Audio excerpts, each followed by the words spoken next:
इस बात पे लगा रहे हैं कि किसी तरीके से इनकी उधर इन्वॉल्वमेंट हो, क्योंकि अमेरिका बिखरा हुआ है, इसलिए इनका तो त्यापांचा हो। आपने इस जाल में नहीं आना, बिल्कुल इस जाल में नहीं आना। आपके ऊपर कोई जात फर्ज नहीं हुआ, आपकी ताकत तो उनके मुकाबले में 110 भी नहीं है। आप 300 से तकसीम करेंगे उसको तो $6 अरब निकलेगा। चले 7 लगा लें, आप बिल्कुल मतलब कोई मुकाबला नहीं, 8 लगा लें आप। तो वैसे इस टाइम अटैक नहीं हो रहे, मैं तो उनकी बात कर रहा हूँ जो अंडर सीज हैं। भाईजान वो इससे भी ज्यादा तकलीफ में है। जो बंदा शहीद हो जाता है वो तो अल्लाह के यहाँ चला जाता है, उसको तो अल्लाह ताला दर्जात देगा, उसके अल्लाह ताला गुनाह माफ करेगा, उसको अल्लाह ताला जन्नतुल फरदौस में जगह देगा, मेरा ये गुमान है। लेकिन जो जिंदा है वो दोज़ख में पड़े हुए हैं। समझ आती है कि यार क्या कर दिया था, मतलब क्या हो गया था। बहुत बड़ा नुकसान हुआ था दोनों मुल्कों का, खास तौर पे पंजाब का, उन लोगों का जो डिस्प्लेस हुए थे। तो आज उन मुतासरीन के बारे में कुछ बात करके ये पॉडकास्ट उनके नाम करते हैं। बिल्कुल बलोच यार अपना उनका विरसा है, अपना कबायली निज़ाम था, उसमें रह रहे थे। आप आए, आपने आगे इतनी बड़ी डिसरप्शन पैदा कर दी है। ये बिल्डिंग उसने बनाई थी। अच्छा। और ये उसका घर था किसी जमाने में। अंग्रेजों को कायल किया कि यहाँ पे एक कॉमर्स कॉलेज कायम करे, तो उन्होंने कहा हमारे पास जगह नहीं है। जिसमें आपका पहला कॉमर्स कॉलेज बना, ये उसका घर था उस बंदे का। वो एक दरवेश आदमी था, जो वो कमाता था वो सारा का सारा लोगों के ऊपर लगाता था। अच्छा, 5 करोड़ आपके लोग जो है जिनके पास घर नहीं है, उनके पास एक मरला भी पाकिस्तान में जगह नहीं है। उनका यार इस पाकिस्तान के ऊपर कोई राइट नहीं है। वैसे कुछ तो छोड़ के चले गए, जैसे बड़े गुलाम अली साहब थे, और बाकी जो है वो यहाँ बैठ के तड़प तड़प के उन्होंने जान दे दी और ये उनको मिला। उस्ताद दामन लाहौर के रहने वाले थे, पहलवानी करते थे और उन्होंने शायरी भी करते थे। चिरागदीन उनका नाम था, असल नाम उनका चिरागदीन था। उस्ताद दामन की आपने बात छेड़ दी तो मैं दामन के बारे में आपको बताऊं। कांग्रेस के जलसों में तकरीरें पढ़ते, वो नज़में पढ़ते थे। अच्छा।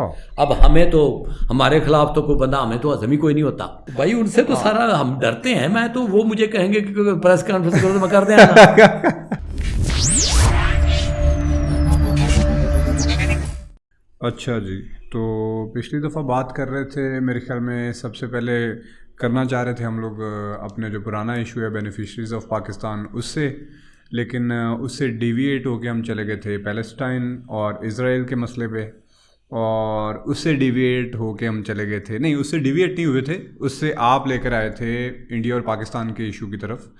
तो फिर पूरी पॉडकास्ट उसी में गुजर गई थी।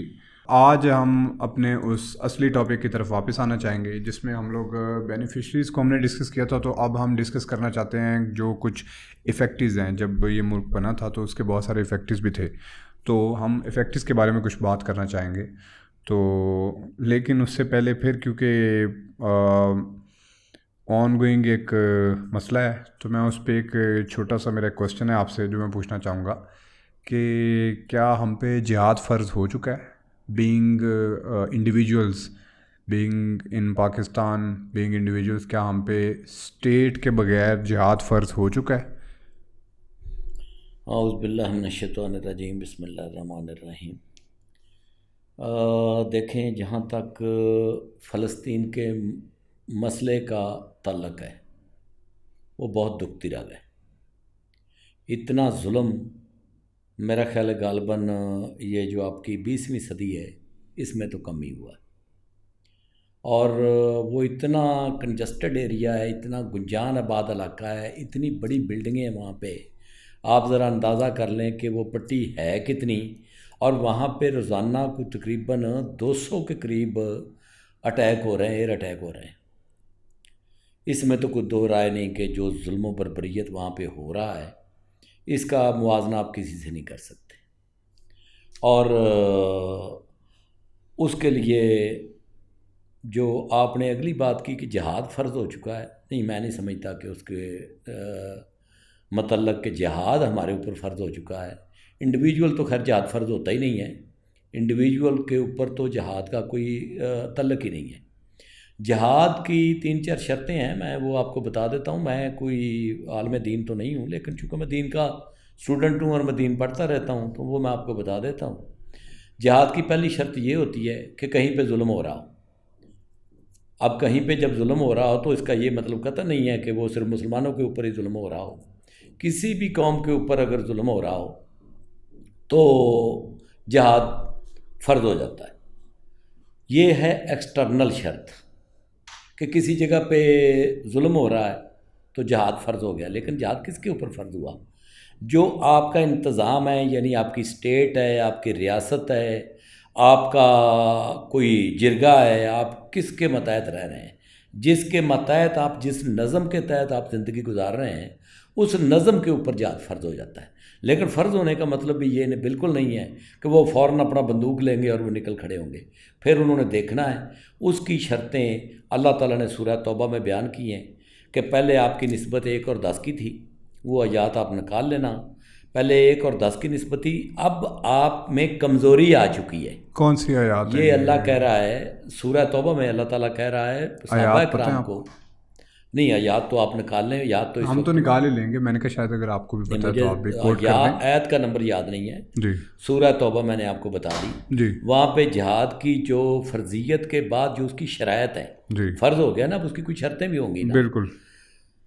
अब उसकी शर्तों में अव्वलीन शर्त यह है कि 1 और 2 की निस्बत हो। आपकी निस्बत इस वक्त 1 और 2 की नहीं है, ये मैं बता दूं आपको। ये जो अच्छा किया आपने ये सवाल कर लिया।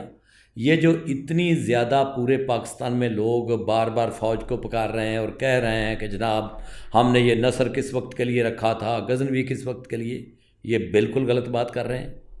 ना तो आपका नसर कुछ उनका बिगाड़ सकता है, नहीं, ये तल्ख है, कड़वा सच है, लेकिन है सच। अब ज़ाहिर है कि ये कड़वा सच है। बात यह है कि जंग आप हारे, फर्स्ट वर्ल्ड वार हारने के बाद वो इलाका बरतानिया के ज़ेरे कब्ज़ा आ गया। अब आप पहले ये नोट कर लें कि हम मफ्तू हैं, आज भी हम मफ्तू हैं। ये जितनी आज़ादियाँ मिली थी, ये सेकंड वर्ल्ड वार में, जो आपको पता है कि फ़र्स्ट वर्ल्ड वार का रिज़ल्ट निकला और उसके बाद सेकंड वर्ल्ड वार का, जो जिसको मैं कहता हूँ हिटलर रहमतुल्लाह अलैह, उसको मैं इसीलिए कहता हूँ कि उसकी बदौलत ये हुआ, हो गया। अब आपके ऊपर आपकी एक रियासत है, उसमें कुछ 6 लाख कमोबेश फ़ौज है। अब जो फ़ौज है आपकी, आपके पास एक कमीना दुश्मन है। आप ये नोट कर लें, आपके साथ एक कमीना दुश्मन है जो आपको ताक रहा है, आपकी हर हरकत के ऊपर नज़र रख रहा है, जिसका नाम है इंडिया। वहाँ पे आरएसएस का जो शोरोगोगा है, वहाँ पे जो बीजेपी की हुकूमत है, उस हुकूमत से मैंने उस दिन भी यही अपील की थी आसम मुनीर साहब से, जी। उस हुकूमत से बड़ा बचने की ज़रूरत है आपको। वो आपको वलवला दिला रहे हैं, वो आपको जोश दिला रहे हैं, उनका मीडिया चीख रहा है, वो आपको इस बात पे लगा रहे हैं कि किसी तरीके से इनकी उधर इन्वॉल्वमेंट हो। चूँकि अमेरिका बिखरा हुआ है, इसलिए इनका तो त्यापांचा हो जाए। आपने इस जाल में नहीं आना, बिल्कुल इस जाल में नहीं आना। आपके ऊपर कोई जिहाद फ़र्ज नहीं हुआ। आपकी ताकत तो उनके मुकाबले में 1 टन भी नहीं है। अमेरिका के मुकाबले में आपकी ताकत 1 टन भी नहीं है। मैं तो कहता हूँ 101 की होगी आपकी। उनका $900 अरब का बजट है, आपका $6 अरब का बजट है। अब $6 अरब का और 6 900 अरब का तो नहीं, अब तो मेरे ख्याल में 10 अरब पे पहुंच गए हुए हैं। आप 300 से ज़रब दे लेना, मतलब आपका जो बजट बना है आप 300 से ज़रब दे लें। मेरा ख्याल 1800 अरब रुपए का बजट है आपका। आप 300 से तकसीम करेंगे उसको तो $6 अरब निकलेगा। चले 7 लगा लें, अब बिल्कुल मतलब कोई मुकाबला नहीं, 8 लगा लें आप। $8 अरब का आपका बजट है, उनका अरब बजट है $900 अरब का जी। आप ज़रा अंदाज़ा कर लें, 1 और 100 की निस्बत है। यानी आपका $9 अरब का भी लगा लें तो उनका $900 अरब का है। जितना पूरी दुनिया का बजट है ना, उससे तकरीबन हाफ के करीब, यानी 45% के करीब अकेले अमेरिका का है। तो आप इस चक्की में हाथ ना देना, ये आपके बस का रोग ही नहीं है। आप हाथ देंगे तो इससे आप अपना हाथ तड़वा बैठेंगे और कुछ नहीं होगा। ये मैं बताऊँ आपको, ये नहीं कि आप उनका कुछ कर लोगे। अगली बात मैं आपको ये भी बता दूँ कि ये जो हीरो बने हैं ना, ये हीरो बनने का हमें शौक़ है। जिसको आप ये कहते हो क्या, वो हसन नसरुल्लाह की है, वो हमास इनकी है, यासीन साहब की थी, जिसका वो इस्माइल हानिया है, और हिजबुल्लाह है जो हसन नसरुल्लाह साहब की है, और किसी ज़माने में ये अल-फतह, इनके लीडर अपनी लीडरी चमकाने के लिए इन्होंने उनको आग में फेंक दिया। उन लोगों को आपने आग में फेंक दिया है। आप जब 48 में इज़राइल की हदें थी, ज़रा इस पे भी मेरा सवाल है कि ये आप नोट कर लीजिएगा, क्या इतनी थी? आपने पहली जंग की क्या हासिल किया, दूसरी जंग की क्या हासिल किया, तीसरी जंग की क्या हासिल किया? आप जितनी जंगें करते जाएंगे, ये जितनी जंगें करते हैं और जो करवाते हैं, ये इज़राइल के सहूलतकार हैं। जितनी जंगें ये लोग करते हैं या करवाते हैं, ये उनके सहूलतकार हैं। ये उनको एक तमाचा मारते हैं, वो आके आपके 10 बंदे मार देता है। तो मेरा आप ये बेसिकली मैंने जहाँ तक गैदर किया आपका जो इंडिविजुअल के हवाले से था जिहाद का जो जवाब था वो यही है कि हम पे एज एन इंडिविजुअल जिहाद फ़र्ज नहीं हुआ। बिल्कुल नहीं, हमारी और स्टेट के ऊपर भी नहीं, अच्छा आप कह रहे हैं हमारी स्टेट के ऊपर। स्टेट के ऊपर अच्छा, भी नहीं। लेकिन एक छोटा सा ब्रीफली इसका जवाब देते हैं क्योंकि हमने टॉपिक की तरफ वापस जाना है कि मुस्लिम उम्मा पे फ़र्ज हुआ है कि नहीं हुआ। नहीं, कोई मुस्लिम उम्मा पे अच्छा आप कह रहे हैं मुस्लिम उम्मा पे भी फ़र्ज नहीं हुआ। बिल्कुल जिहाद फ़र्ज नहीं हुआ। जो मुस्लिम उम्मा के फ़र्ज़ है वो आप देख लें। मुस्लिम उम्मा कौन सी है, पहली तो बात ये है जी कि वही, इस पे चाहे आप बार-बार चाहे आप 0/0 कह लें, 0 कह लें, लेकिन फिर भी एक उम्मत तो है। नहीं, कोई उम्मत है ही नहीं ना। अल्लाह ताला कुरान पाक में कह रहा है कुल्ले मुस्लिम इख्वतुन। अखुवत किसको कहते हैं? क्या मतलब है कुल्ले मुस्लिम इख्वातुन का क्या मतलब है? मुसलमान भाई भाई हैं। अच्छा सारे मुसलमान भाई भाई। मुसलमान आपस में भाई भाई हैं। बिल्कुल ठीक। मुझे ज़रा ये भाइयों का दिखाएं कि क्या सलूक है भाइयों का। आपका एक भाई जो है उनके पास अरबों डॉलर हैं, दूसरे भाई आपके पानी के लिए तरस रहे हैं, और तीसरे भाई आपके रोटी के लिए तरस रहे हैं। ये कौन से भाई हैं? तो भाई ऐसे भी होते हैं भाई कोई उम्मा शुमा नहीं है भाई है। पाकिस्तान में भी ऐसे बड़े भाई होते हैं। नहीं होते हैं तो फिर उनको वो भाई कहलवाने का हक तो नहीं ना रखते। हाँ, बात यह है कि कोई उम्मा शुमा नहीं है। अगली बात रही जिहाद की। इस वक्त इनको उनकी जान बचानी चाहिए, उनकी इज्जत बचानी चाहिए। उनको जो इन्होंने उसके आगे डाल दिया है, अजदे के आगे इन्होंने डाल दिया है, जी उससे 20 लाख लोग जो तकलीफ में हैं उनको तो बिल्कुल वो तकलीफ में है और उनके पास कोई ऐसे वसाइल नहीं है कि वो अपना कोई भी जो है वो अपनी मदद आप भी कर सके। उनके पास ऐसा भी कोई चारा नहीं है। तो फिर वही मैं आपको ये बेसिकली कह रहा हूँ कि फिर अगर देखें, बिल्कुल ठीक है कि हो सकता है कि जिस तरह से आप कह रहे हैं कि हमास जो है मे भी वो दुश्मन के हाथों में खेल रही हो सकता है कि कुछ और मुल्क भी हैं जिनका अगर मैं यहाँ पे नाम लूँ तो शायद कल मुझे गालियाँ पड़ना शुरू हो जाए, तो मैं अवॉइड करता हूँ। तो शायद वो भी आपकी बात बिल्कुल ठीक हो कि वो भी दुश्मन के हाथों में खेल रहे हों। लेकिन वो जो 20 लाख लोग वहाँ पे पिस रहे हैं, वो जो 20 लाख लोग हैं जिनकी दिन रात अजियत में गुजर रहे हैं, आप ज़रा अपने आप को उस जंग के माहौल में इमेजिन करके देखें तो बड़ी बड़ी अजीब सूरत हाल है। अब वो बेचारे क्या करें, जहाँ पे वो खड़े हैं वो क्या करें? मैं 20 लाख नहीं कह रहा, मैं कह रहा हूँ 50 लाख लोग हैं जी, क्योंकि जो बाकी 30 लाख है ना जो वेस्ट बैंक, हाँ जी वेस्ट बैंक, वो भी कोई अच्छी ज़िंदगी नहीं गुजार रहे। हाँ बिल्कुल, लेकिन इस वक्त उधर तो वैसे इस टाइम अटैक नहीं हो रहे। मैं तो उनकी बात कर रहा हूँ जो अंडर सीज हैं। भाईजान वो इससे भी ज़्यादा तकलीफ़ में है। जो बंदा शहीद हो जाता है वो तो अल्लाह के यहाँ चला जाता है, उसको तो अल्लाह ताला दर्जात देगा, उसके अल्लाह ताला गुनाह माफ़ करेगा, उसको अल्लाह ताला जन्नतुल फरदौस में जगह देगा, मेरा ये गुमान है। लेकिन जो जिंदा है वो दोज़ख में पड़े हुए हैं। जो मर जाते हैं वो जो वेस्ट बैंक वाले हैं ना, उनकी भी ज़िंदगी जीर्ण हो गई है जी। वो रोज़ मरते हैं, रोज़ जीते हैं। जो जिस बाढ़ से वो गुजरते हैं, जिस तरह का उनके साथ सलूक किया जाता है, जिस तरह उनकी तौहीन रोज़ की जाती है, उनको उनके हिस्से में जो एम्बेरसमेंट आती है, वो रोज़ मरते हैं। बात यह है कि इसका जो उनको ये जंग में झोंकते हैं ना, जो ये पीछे बड़े बड़े जगादरी पहलवान बैठे हुए हैं कि फ़लाँ मुल्क का बड़ा रोल है जनाब। भाई जहाद आपके ऊपर, मैं फिर कह रहा हूँ कि आपके ऊपर उस वक्त फ़र्ज़ होगा, आप सूरह तौबा निकाल लें, जब आपकी 1:2 की होगी। 2 की ताकत होगी अमेरिका के पास और 1 की ताकत होगी आपके पास, जिसको ये मुस्लिम उम्मा कह रहे हैं। अब ज़रा ये मुस्लिम उम्मा का ज़रा मुआजना कर लें कि अमेरिका के साथ ये क्या, इनका मुआजना क्या बनता है। आप अपना पूरा बजट उठा के देखें पूरी मुस्लिम उम्मा का, पूरी मुस्लिम उम्मा। नहीं वो तो ठीक है, 400 अरब डॉलर से ऊपर नहीं है। नहीं तो फिर क्या करें? हाँ क्या करें, ये सवाल है। फिर आज हम फ़लस्तीन और इसराइल पे पॉडकास्ट कर लें, यानी मतलब आज फिर नहीं, वो तो डेफिनेटली दुकान आपकी है, आपने जो कहना है। हम तो भाई फक्त मजबूर है कि जो बात आप करेंगे मैं तो उसका जवाब दूंगा। नहीं मैं तो देखिए, बात ये है कि जो भी आप करना चाहते हैं, मुझे तो नहीं, मैं तो इस पे बात करना चाहता हूँ कि बड़ी समझदारी की ज़रूरत है। आप फंस गए हैं, यानी मैं ये बात कर रहा हूँ कि आप फंसे हुए हैं। आप उनकी हालत ज़ार पे गौर करें। उनके साथ जो हो रहा है ना, ये बहुत कम, तारीख में भी बहुत कम हुआ है, जुल्म बहुत हुए हैं, लेकिन आप ज़रा उनकी हालत ज़ार पे तो गौर करें ना।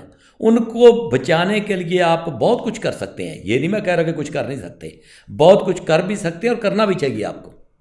बहुत कुछ आप कर भी सकते हैं और आपको करना भी चाहिए। कल 1 घंटे की पॉडकास्ट रख लेते हैं, कल एक कंप्लीट पॉडकास्ट रख लेते हैं खाली इसी टॉपिक के ऊपर, क्या ख्याल है? बिल्कुल ठीक। तो अब हम अपने टॉपिक की तरफ वापस। जी बिल्कुल ठीक जी। तो जी जनाब, हाँ जी, तो बेसिकली पाकिस्तान के बेनिफिशरीज़ के बारे में आपने बात की थी, उस पर लोगों ने उसको देखा, लोगों ने कुछ क्वेश्चंस भी किए नीचे। उन्होंने कहा आप डॉक्टर इश्तियाक साहब के साथ भी पॉडकास्ट करें, क्योंकि वो भी काइंड ऑफ सिमिलर ही कुछ पॉइंट ऑफ व्यूज़ रखते हैं। और उसके बाद और भी काफ़ी चीज़ें लोग कह रहे थे उसके बारे में, लेकिन मैं ये कहता हूँ कि आज पहले अगर हमने बेनिफिशरीज़ के बारे में बात किया तो आज हम कुछ मुतासरीन के बारे में भी बात कर लें। जब पाकिस्तान बना था तो उसके बहुत सारे कॉन्सिक्वेंसेस थे, वो बहुत सारे कॉन्सिक्वेंसेस साथ लेकर उसने जन्म लिया था। तो उन कॉन्सिक्वेंसेस के नतीजे में बहुत सारे लोग डिस्प्लेस भी हुए थे। उन कॉन्सिक्वेंसेस के नतीजे में बहुत सारे लोगों के घर भी उजड़ गए थे, फैमिलीज़ भी उजड़ गई थी। ये किताबों में तो बहुत पढ़ा हुआ है, लेकिन पंजाब से जब आप बिलोंग करते हैं तो आपको बड़ों से वो स्टोरियाँ भी सुनने को मिलती हैं, तो उसमें आपको ज़्यादा पता चलता है कि क्या हुआ था। क्योंकि मेरे जो ननिहाल हैं वो मुहाजिरीन हैं, ददयाल जो मेरे हैं वो मुहाजिरीन नहीं थे, लेकिन ननिहाल मुहाजिरीन है। तो आज भी बड़े जब वो स्टोरियाँ सुनाते हैं तो वो बड़ी दिल दहला देने वाली स्टोरियाँ होती हैं, और उनको सुन के तो समझ आती है कि यार क्या कर दिया था, मतलब क्या हो गया था। बहुत बड़ा नुकसान हुआ था दोनों मुल्कों का, ख़ास तौर पे पंजाब का, उन लोगों का जो डिस्प्लेस हुए थे। तो आज उन मुतासरीन के बारे में कुछ बात करके ये पॉडकास्ट उनके नाम करते हैं, अगर आपकी इजाज़त हो। बिल्कुल ठीक जी। इजाज़त नहीं जनाब, ये आप दरबार आपका सजाया हुआ है, आपने जो करना है, हम तो हुक्म के पाबंद हैं। ठीक है, बिल्कुल ठीक है। पहले तो उसके बारे में, पंजाब के बारे में आपको बता दूं कि सबसे ज़्यादा जो इफ़ेक्ट हुआ सूबा आपका वो पंजाब है। पंजाब के को नाकाबिले तलाफ़ी नुकसान हुआ जी, पंजाबियों को भी नाकाबिले तलाफ़ी नुकसान हुआ, और पंजाबी ज़बान को भी नाकाबिले तलाफ़ी नुकसान हुआ। पंजाब में तो इतनी अलमनाक दास्तानें हैं, इतनी दर्दनाक दास्तानें हैं। आप जिस घर में जाएंगे, महाजरों के जितने घराने हैं, आप घर में जाएंगे तो आप अपने आप पे काबू नहीं रख सकेंगे। और ये मैं खाली ये नहीं कह रहा कि ये मुसलमानों के साथ हुआ, उनके साथ भी हुआ है, उनके साथ भी हुआ है। मुझे पता है, क्योंकि मेरे वालिद मोहतरम अपना जो थे उनकी काफ़ी एज थी, तो वो शादीशुदा थे, उनके बच्चे थे, तो वो हमारे गांव में उन्होंने बहुत सारे सिखों को सेव किया था, बचाया था, फिर वो बॉर्डर पे भी छोड़ने जाते थे। उसकी बहुत सारी वजूहत। वैसे वो आपके गांव में काफ़ी सिख रहते थे? हमारे गांव में 1/3 मुसलमान थे और 2/3 सिख थे। अच्छा। हाँ जी। तो क्या मतलब आपके वालिद साहब ने आपको ज़रूर बताया होगा कि जो वो 45, 46, 47 के जो टाइम थे उसमें उधर क्या माहौल बन गया हुआ था, और क्या वो लोग उससे पहले सलूक के साथ रहते थे, अच्छे तरीके से रहते थे, या फिर राइट्स और दंगे और इस तरह की चीज़ें होती रहती थी, या फिर ह्यूमन राइट्स की किसी किस्म की वायलेशंस होती रहती थी, या किस किस्म का माहौल था उस वक्त में? नहीं, आप ऐसे करें ना कि आप उसके ऊपर रिसर्च कर लें कि 1930 से पहले कोई दंगा फसाद नहीं होता था। 1930 से पहले मुसलमानों और हिंदुओं के दरमियान, हिंदू मुस्लिम सिख राइट्स, बिल्कुल बिल्कुल। सिखों के साथ तो खैर बहुत ही अच्छे तल्लुकात थे मुसलमानों के, और वो मुझे तो वैसे भी लगता है कि वो ये ज़्यादा लाइक करते थे इनको, मुसलमानों को, हिंदुओं की निस्बत। हिंदुओं के साथ भी उनके बहुत दंगा फसाद रहे, और लड़ाई तो भाइयों के दरमियान भी हो जाती है, ये तो नहीं कि कभी, बिल्कुल। लेकिन इसको तो फिर किसी वक्त के, अभी आप कहते हैं कि मुतासरीन की बात करनी है जी, तो फिर ये तो असबाब हैं, और ये तो उस वक्त के जो नताई, इन पे आप फिर किसी दिन बात कर मुतासरीन के बारे में बात इन पे मैं आपको एक अमृता प्रीतम की एक नज़म के 2 शेर सुना देता हूँ जी, कि जितना दुख पंजाब को देख के होता था, वो एक शायर के जब मंजर कशी उसने की तो उसने कैसे की। उसने कहा कि अज आखां वारिस शाह नूं कितों कबरां विचों बोल, ते उठ किताबे इश्क दा को अगला वर्का फोल। एक रोई सी धी पंजाब दी, तू लिख लिख मारे वैन, अज लखां धीआं रोंदियां तैनूं वारिस शाह नूं कहन। उठ दिलां दिया दर्दिया ते तक अपना पंजाब, अज बेले लाशां विछियां ते लहू दी परी जनाब। आप इससे अंदाज़ा कर सकते हैं कि उस वक्त माहौल क्या था। पंजाब तो काटा गया, पंजाब को तो बाकायदा काटा गया ना, और पंजाबियों को भी काटा गया, और पंजाबी ज़बान का जो अशर कर दिया, ये इतनी मीठी, इतनी बड़ी ज़बान थी कि आप सोच नहीं सकते कि कुछ चीज़ें पंजाबी में ऐसी हैं दुनिया की किसी ज़बान में नहीं है। पंजाबी में बहुत सारी चीज़ें ऐसी हैं जो दुनिया की किसी ज़बान में नहीं है। हमारे बहुत सारे त्यौहार ऐसे थे, हमारे बहुत से सूरमे ऐसे थे, सब के सब ख़त्म हो गया, हाफ़ज़ा ही ख़त्म हो गया। क्योंकि जब किसी कौम की ज़बान ख़त्म होती है ना, तो ज़बान नहीं ख़त्म होती, उस कौम का हाफ़ज़ा ख़त्म हो जाता है। जो कुछ पीछे उसने आज तक रखा हुआ था सब ख़त्म, उसके बाद आप आगे चल पड़ते हैं। तो पंजाब के साथ पहले मुतसरीन में तो पंजाब है, आपके 29 ज़िले थे, उसमें से डेफिनेटली 16 आपको मिले, 13 उनको मिले। रेड कल्फ अवार्ड अनाउंस नहीं किया गया, पहले पाकिस्तान इंडिया की पार्टीशन अनाउंस कर दी, उसके बाद 17 को जाके अनाउंस किया गया। पहली तारीख से लेके 1 अगस्त से लेके कुछ 30 अगस्त तक जो कत्लेआम हुआ है, लाशों के अंबार लग गए, लाशें गल सड़ रही थी। कोई बंदा ऐसा नहीं था जो पंजाब के डिस्ट्रिक्ट से उठ के आया और उनके कोई लोगों के साथ कोई कत्लो गारत ना हुई हो, उनके साथ कोई लाखों लड़कियां अगवा, लाखों नहीं तो हज़ारों तो डेफिनेटली है ना, लाखों लड़कियां अगवा हो गई। वैसे तो तमाम राइटर ही लाखों ही लिखते हैं, तो उनके साथ क्या हुआ? आपके कश्मीरी अजीम कश्मीरी लीडर गुलाम अब्बास की बेटी किडनैप हो गई, आप मिली भी नहीं बाद में। आप अंदाज़ा कर लें उनके दिल पे सारी ज़िंदगी क्या बीती होगी। पंजाब बिल्कुल सही तरीके से लूटा गया। पंजाब के साथ जो भी ज़्यादती आप कह रहे हैं की गई। अब उसके बाद अल्लाह अल्लाह करके ये संभले, तो अब मैं पाकिस्तान के जो मुतस्सरीन हैं उनकी लिस्ट, उनमें पहले नंबर पे तो मैं आपको बताऊं कि पंजाब है जी। पंजाब, पंजाबी और पंजाबी ज़बान, इनके साथ बहुत ज़्यादती हुई। ना कोई सिंध के साथ ज़्यादती हुई, अब ये नोट कर लें।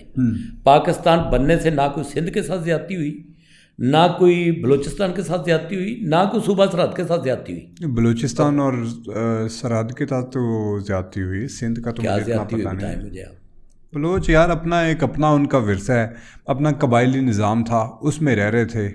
आप आए, आपने आगे इतनी बड़ी डिसरप्शन पैदा कर दी है, और जब वो डिसरप्शन पैदा कर दी है तो उसके बाद में भी अगर वो डिसरप्शन ना पैदा हुई होती तो आज वो अपने सारे की सारी जो शॉर्ट कमिंग्स होती उनका ज़िम्मेदार अपने किसी सरदार को ठहरा रहे होते, अपने किसी वडेरे को जागीरदार को ठहरा रहे होते। लेकिन आज वो हर जिम्मेदारी का जो आपके जो अपनी जो शॉर्ट कमिंग्स हैं उनका ज़िम्मेदार पाकिस्तान को ठहराते हैं। 7-8 हज़ार से ज़्यादा, और सुनने में आता है कि मिसिंग पर्सन है, केसेस भी चले सुप्रीम कोर्ट के अंदर, व्हाट्सएवर, वो सारी चीज़ें लोगों के सामने हैं। तो वो सारी चीज़ों का ज़िम्मेदार आपको ही ठहराते हैं। तो उसकी एक वजह है कि आपने उनके ऊपर जुल्म किया है। तो इस वजह से मैं ये कहता हूँ कि बलोच तो इफेक्टिव हैं, NWFP उनकी एक अपना पूरा निज़ाम, अपना एक पख्तून निज़ाम, और आपने आके डिसरप्शन पैदा की, और उसके बाद पहले साल बादशाह खान के साथ जो किया वो भी आपके सामने, आपको ज़्यादा बेहतर पता है। तो सारी डिसरप्शंस जो हैं उनकी वजह से मेरे ख्याल में उनकी सकाफ़त को, उनकी, मैं तो कहता हूँ स्टेट्स होनी चाहिए थी, तो उनको नुकसान पहुँचा है। देखें, अगर आप तो इंडिविजुअल की बात करें कि कुछ सरदारों के साथ ज़्यादती हुई, इंडिविजुअल के साथ ज़्यादती हुई, बादशाह खां की हुकूमत तोड़ दी गई, तो मैं एग्री करूँगा।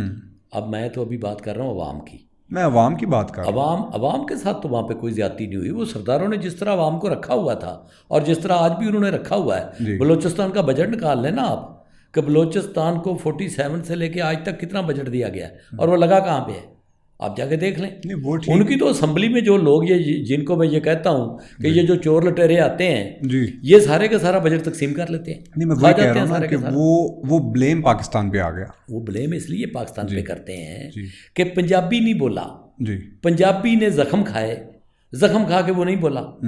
उसने कहा ठीक है जी, पाकिस्तान के लिए हमें सब कुछ मंजूर है। हम भी आज भी हम पाकिस्तान के नाम पे जज्बाती हैं, क्योंकि मुझे ये लगता है कि हमारे पास भाई एक ही हमारा घर है। जो इस घर को छेड़ता वो हमारे साथ ज़्यादती करता है। जितनी मेहनत से, जितनी कुर्बानियों से ये घर हमने बनाया है, किस लिए बनाया था? अच्छा, तो जब उसको कोई कमज़ोर करने की बात करता है तो मुझे खुशी होनी चाहिए? मुझे बिल्कुल खुशी नहीं होती। पाकिस्तान के साथ जो भी कुछ ज़्यादती करता है, एक लामाला बात है कि हमें उसके ऊपर दुख आएगा, हमें उसके ऊपर गुस्सा भी आएगा। इंडिविजुअल तो उनके साथ आप कह सकते हैं कि बड़ी ज़्यादतियाँ हुई। आप GM सैयद का नाम ले सकते हैं, बादशाह खान का ले सकते हैं, आप मैंगल का ले सकते हैं, आप मरी का ले सकते हैं, आप उनके एक खान अफकलात का ले सकते हैं। लेकिन अगर आप अवाम की सतह पे जाएं कि अवाम में किस जैसे मैंने गिनवाया था कि ये 8 तबके जो हैं, इन्होंने ये इसके बेनिफिशरी हैं, इन्हीं 8 तबकों ने उनके साथ की है ज़्यादतियाँ। हमने थोड़ी की। को पंजाब के बेचारे वो इल्ज़ाम देते हैं पंजाबी को, भाई पंजाबी बेचारे ने क्या किया, पंजाबी तो खुद मजलूम है। इन्हीं 8 तबकों को, इनको मैं कहता हूँ एलीट कैप्चर। ये जो 8 तबके हैं जिन्होंने पाकिस्तान का फल खाया है, इन्होंने उनके साथ ज्यादतियाँ की हैं। अगर वो इनकी बात करें हमारे साथ मिलके, पंजाबियों के साथ मिलके, लेकिन पंजाबी तो खुद नहीं बोले, पंजाबी तो मजलूम थे, पंजाबियों का तो लीडर ही कोई नहीं था, पंजाबियों का लीडर ही कोई नहीं था, और आज तक कोई लीडर नहीं मिला पंजाब को। ये मैं बता दूं, पंजाब को आज तक कोई लीडर नहीं मिला जिसको पता हो कि पंजाब क्या था और इसके साथ क्या होना चाहिए था। पहला जो मुतसरीन में जो लिस्ट में पहले नंबर पे आता है वो पंजाब है, जिसके साथ बहुत ज्यादतियाँ हुई। और करने वाले कौन थे? एक तो पार्टीशन में ज्यादतियाँ हुई, उसके बाद यही 8 तबके जिनकी मैं बात करता हूँ बार बार कि इन्होंने इनका बेड़ागर किया। उसके बाद दूसरे नंबर पे अगर आप इजाज़त दें तो मैं आगे चलूँ। इजाज़त। दूसरे नंबर पे आपकी माइनॉरिटीज़ थी। ये जो आपकी अक़लियतें थीं, मुझे ये बताएं, ये 21% के करीब तो आपके सरकारी इदाद-ओ-शुमार भी मानते हैं 21 से 23%। 21 से 23 तक आपकी ये अक़लियतें यहाँ पे मौजूद थी। आज कितनी है? आज हार्डली 2%, 3% 2%। वो लोग किस अज़ियत में यहाँ रहे होंगे जी, किस अज़ियत से वो निकले होंगे, आप अंदाज़ा खुद लगा लें कि उनके साथ क्या हुआ, क्या हमने किया। किस तरह एक गैर मुस्लिम ने पंजाब में पाकिस्तान के हक में वोट दिया, जिसके वोट पे फैसला हुआ। किस तरह जोगिंदर नाथ मंडल जैसे लोग जो पाकिस्तान में बड़ी मुरादें लेके आए थे, उनके साथ क्या हुआ। क्या थे जोगिंदर नाथ मंडल? क्या वज़ीर कानून थे आपके, जो बनाई थी कायदे आज़म ने, जो 5 रुकनी काबीना दी थी, जिसमें लियाकत अली खां थे, सरदार अब्दुर्रब निश्तर साहब थे और नवाबजादा गजनफर अली खान थे। उसमें जोगिंदर नाथ मंडल भी थे बेचारे। अच्छा, वो पंजाब से बिलोंग करते थे? पंजाब से बिलोंग करते थे, लेकिन उनको वो सीट उनको मिली थी ढक्के से जाकर, क्योंकि यहाँ से वो हार गए थे। ठीक। अच्छा, आप वो जो लोग थे वो किस तरह का वो माइंड सेट लेके यहाँ पाकिस्तान में रहे होंगे और फिर वो किस तरह उन्होंने पाकिस्तान को छोड़ा होगा, ज़रा अंदाज़ा कर लें आप। बिल्कुल ऐसे। उनके साथ जितनी भी ज्यादती आप कहें, आज तक आप ईसाइयों के गिरजे चला रहे हैं। आज तक आप जो रहस्य है, आपने तो जनाब वो बाबरी मस्जिद में उन्होंने जो किया, वो जो आरएसएस की तंजीम है, आपको पता है कि वो किस लेवल के लोग हैं और क्या उनके दिलों में खन्नास भरा हुआ है। बिल्कुल। आपने उनके रद्द-ए-अमल के तौर पे सर गंगाराम की समाधि गिराना शुरू कर दी। अच्छा, सर गंगाराम की समाधि जब आप गिरा रहे थे तो जो वहाँ पे पुलिस से लोग जख्मी हो रहे थे, वो सर गंगाराम हॉस्पिटल में जाके इलाज करा रहे थे। अच्छा, ये तब की बात है जब बाबरी मस्जिद वाला इवेंट हो रहा था? बाबरी मस्जिद वाला इवेंट हो रहा था। आप उनके, मैं उसी दिन लाहौर में ही था, हम भी, मैं स्टूडेंट था, हम भी सड़कों पे ही थे। उस वक्त जो लोग जाके गंगाराम की समाधि गिरा रहे थे। कहाँ पे थी गंगाराम की समाधि? गंगा रावी के किनारे पे है, अभी भी आप चाहे लाहौर में है। आपके लाहौर का बानी वो है, आप जितनी बिल्डिंगें गिनते जाएंगे लाहौर की सारी उसी की है। आपका सीवरेज उसका डाला हुआ है, क्योंकि सीवरेज खराब था लाहौर का, स्मेल नहीं जाती थी पानी से। ये सर गंगाराम ने आके ठीक किया था। गंगाराम हॉस्पिटल उसने दिया। ये जो आपका फाउंटेन हाउस है, ये बिल्डिंग उसने बनाई थी। अच्छा। और ये उसका घर था किसी ज़माने में। उसके बाद जब उसने अंग्रेज़ों को कायल किया कि यहाँ पे एक कॉमर्स कॉलेज कायम करें, तो उन्होंने कहा हमारे पास जगह नहीं है। तो ये जिसमें आपका पहला कॉमर्स कॉलेज बना, ये उसका घर था उस बंदे का। आपकी यूनिवर्सिटी उसने बनाई, आपका हाई कोर्ट उसने बनाया, आपका जीपीओ, जितनी बिल्डिंगों के भी आप नाम लेते जाएंगे ना, जाके आप लाहौर म्यूज़ियम के से लेके सारी की सारी बिल्डिंगें सर गंगाराम की तख्लीक की हुई हैं, डिज़ाइन की हुई। हाँ जी, डिज़ाइन की हुई हैं। और गोरे बना रहे थे वो। हाँ जी, और पूरा सरमाया जो उसका था, जो वो कमाता था, वो एक दरवेश आदमी था, जो वो कमाता था वो सारा का सारा लोगों के ऊपर लगाता था। ये जो हिंदुओं की बेवा औरतें हैं, उनके लिए उसने बनाया था ना, ये जहाँ पे फाउंटेन हाउस है आपका, जो बाद में जी। उस बंदे की खिदमात आप गिनते जाएं, आपकी किताबें भर जाएंगी। पहले तो आपने उनकी फैमिली को भी निकाला। जब लाहौर में ये दंगा फसाद शुरू हुए तो आपको पता है कि जंग, जैसे वो कहते हैं जंग और मोहब्बत में सब कुछ जायज़ होता है, तो हमारे लिए तो वैसे ही जायज़ है। उसके बाद आपने उसकी समाधि के साथ जो किया, फिर उसकी नवासी आई उधर से, अमेरिका से, उसने आके पैसे लगवा के वो दोबारा बनाई।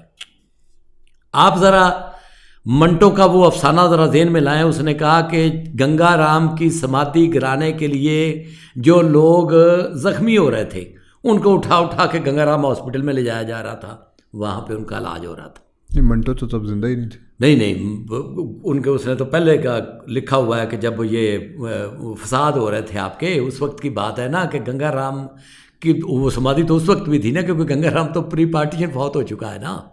नहीं वो नहीं, तो नहीं नहीं, एक मिनट, मैं थोड़ा कंफ्यूज हो रहा हूँ, मेरा थोड़ा डाउट क्लियर करिएगा कि 93 के अंदर बाबरी मस्जिद हुआ ना, तो जब बाबरी मस्जिद हुआ तब यहाँ पे लोग उनकी समाधि गिरा रहे थे, दोबारा गिरा रहे थे। तो पहली एक दफ़ा क्यों गिरा रहे? पहले जब पार्टीशन की मैं बात कर रहा हूँ, कि जब पार्टीशन में लोग उनकी चीज़ें गिरा रहे थे, उनको मार रहे थे, तो मंटो का अफसाना पढ़े, उसने कहा कि जो लोग ज़ख्मी हो रहे थे उनको उठा के गंगाराम हॉस्पिटल में लेके जा रहे थे। अच्छा, उसी को मैं दोहरा रहा हूँ, मैं रिपीट कर रहा हूँ उसको, जी, कि जी, जब जी। बाबरी मस्जिद का वाक़या हुआ तो फिर ये दोबारा ये वाक़या हुआ। तो आप ज़रा अंदाज़ा करें कि उनके ख़ानदान में क्या सोच पाई जाती होगी। बिल्कुल। उसने इतने बड़े बड़े कारनामे किए हैं। उसने एक फैसलाबाद में 500 एकड़ ज़मीन ली, लेके वहाँ पे उसने उस ज़मीन को आबाद किया। अच्छा, आबाद करने के बाद उसने इंडो पाक में यानी बर्रे सगीर में पहली मर्तबा कुछ सब्जियां उगाई, कुछ चीज़ें उसने पहली, उसने बहुत कुछ अच्छा, जो है ना मतलब नई रिसर्च हाँ करके जी, नई रिसर्च, सब्जियां बहुत बड़ा लेके। रिसर्चर था। उसके बाद वहाँ पे उसने पहली मर्तबा घोड़ों के साथ रेल चलाई, अभी भी चल रही है। अब वहाँ पे जाएं किसी दिन, बल्कि मैं तो कहता हूँ घोड़ों के वहाँ पे साथ रेल, हाँ मतलब? जी, रेल की पटड़ी उसने स्टेशन से कोई 3 किलोमीटर का या 2.5 किलोमीटर का फासला था, और वो वहाँ तक उसने एक रेल की पटड़ी बिछा के एक रेल की वो बोगियाँ बनाई, जी। और उसके आगे घोड़े जोतते थे, और एक साइड से वो घोड़ा जोतते थे, सवारियां बैठ जाती थी 40 के करीब, और वो लेके स्टेशन पे चले जाते थे। वहाँ पे जाके वही घोड़ा छोड़ के उसकी दूसरी साइड पे घोड़ा जोत लेते थे, क्योंकि वो टर्न तो नहीं हो सकती ना।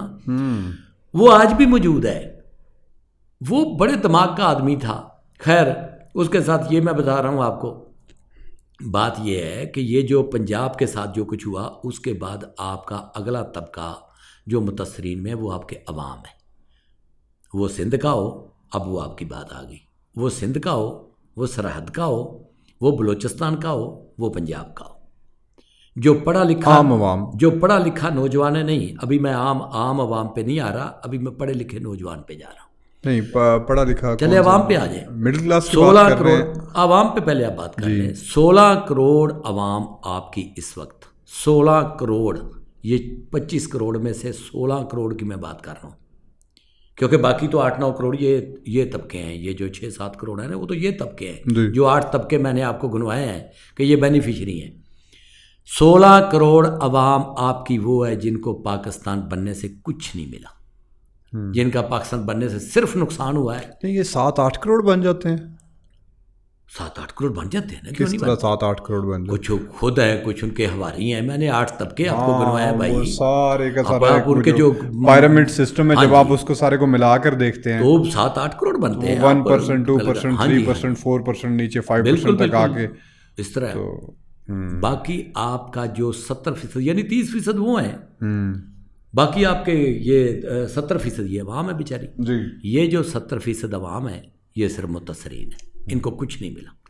पाकिस्तान बनने के जो ख्वाब थे, जो वो सोच रहे थे, जो उस वक्त नारे लग रहे थे, पाकिस्तान का मतलब क्या, ला इलाहा इल्लल्लाह, जो उस वक्त कह रहे थे लोग, यहाँ पे तो जनाब अबू बकर उमर के दौर का इंसाफ होगा, यहाँ पे तो जनाब इस तरह एक दिन मुकदमा होगा, अगले दिन ठक करके उसका फैसला आएगा, यहाँ पे तो जनाब SHO या SP आपका हाकम नहीं होगा, ये अंग्रेज़ तो आपके हाकम है ना। जो आपके ये मुस्लिम लीग के MNA MP के जाके करते थे गाँव में तकरीरें, वो क्या करते थे?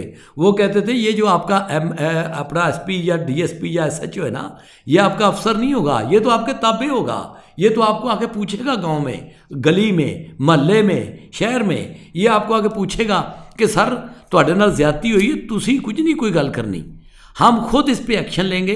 ये एक्शन लेगा, एक्शन लेके जालिम को सज़ा दे के बरसरे आम जालिम को लटकाया जाएगा, और उसके बाद आके आपको दिखाया जाएगा कि जनाब ये देखें, और आपसे सॉरी किया जाएगा कि आपके साथ इस पाकिस्तान में ज़्यादती हो गई। ऐसे ही थोड़े लोग जो लुटे पुटे आते थे, लहू लुहान लोग आते थे, लुटे पुटे आते थे, बच्चे वहाँ पे अपने कुर्बान करके आते थे। जो ही उनको ये पता चलता था कि ये पाकिस्तान की लाइन आ गई है, वो सजदे में गिर जाते थे। वो इसलिए गिर जाते थे कि यहाँ पे ये होगा, ये जो आपका हो रहा है। वो जो फैज़ अहमद फैज़ ने कहा कि किते धांधली माल पटवार दिए, किते धौंस पुलिस सरकार दिए, तो कदी सार भी लई रब साइयां तेरे शाह नाल जग की कीतियां ने।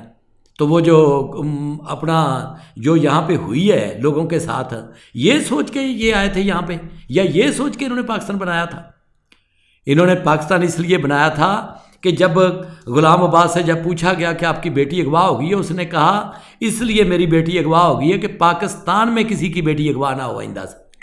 क्या आज आपकी बेटियां महफूज हैं?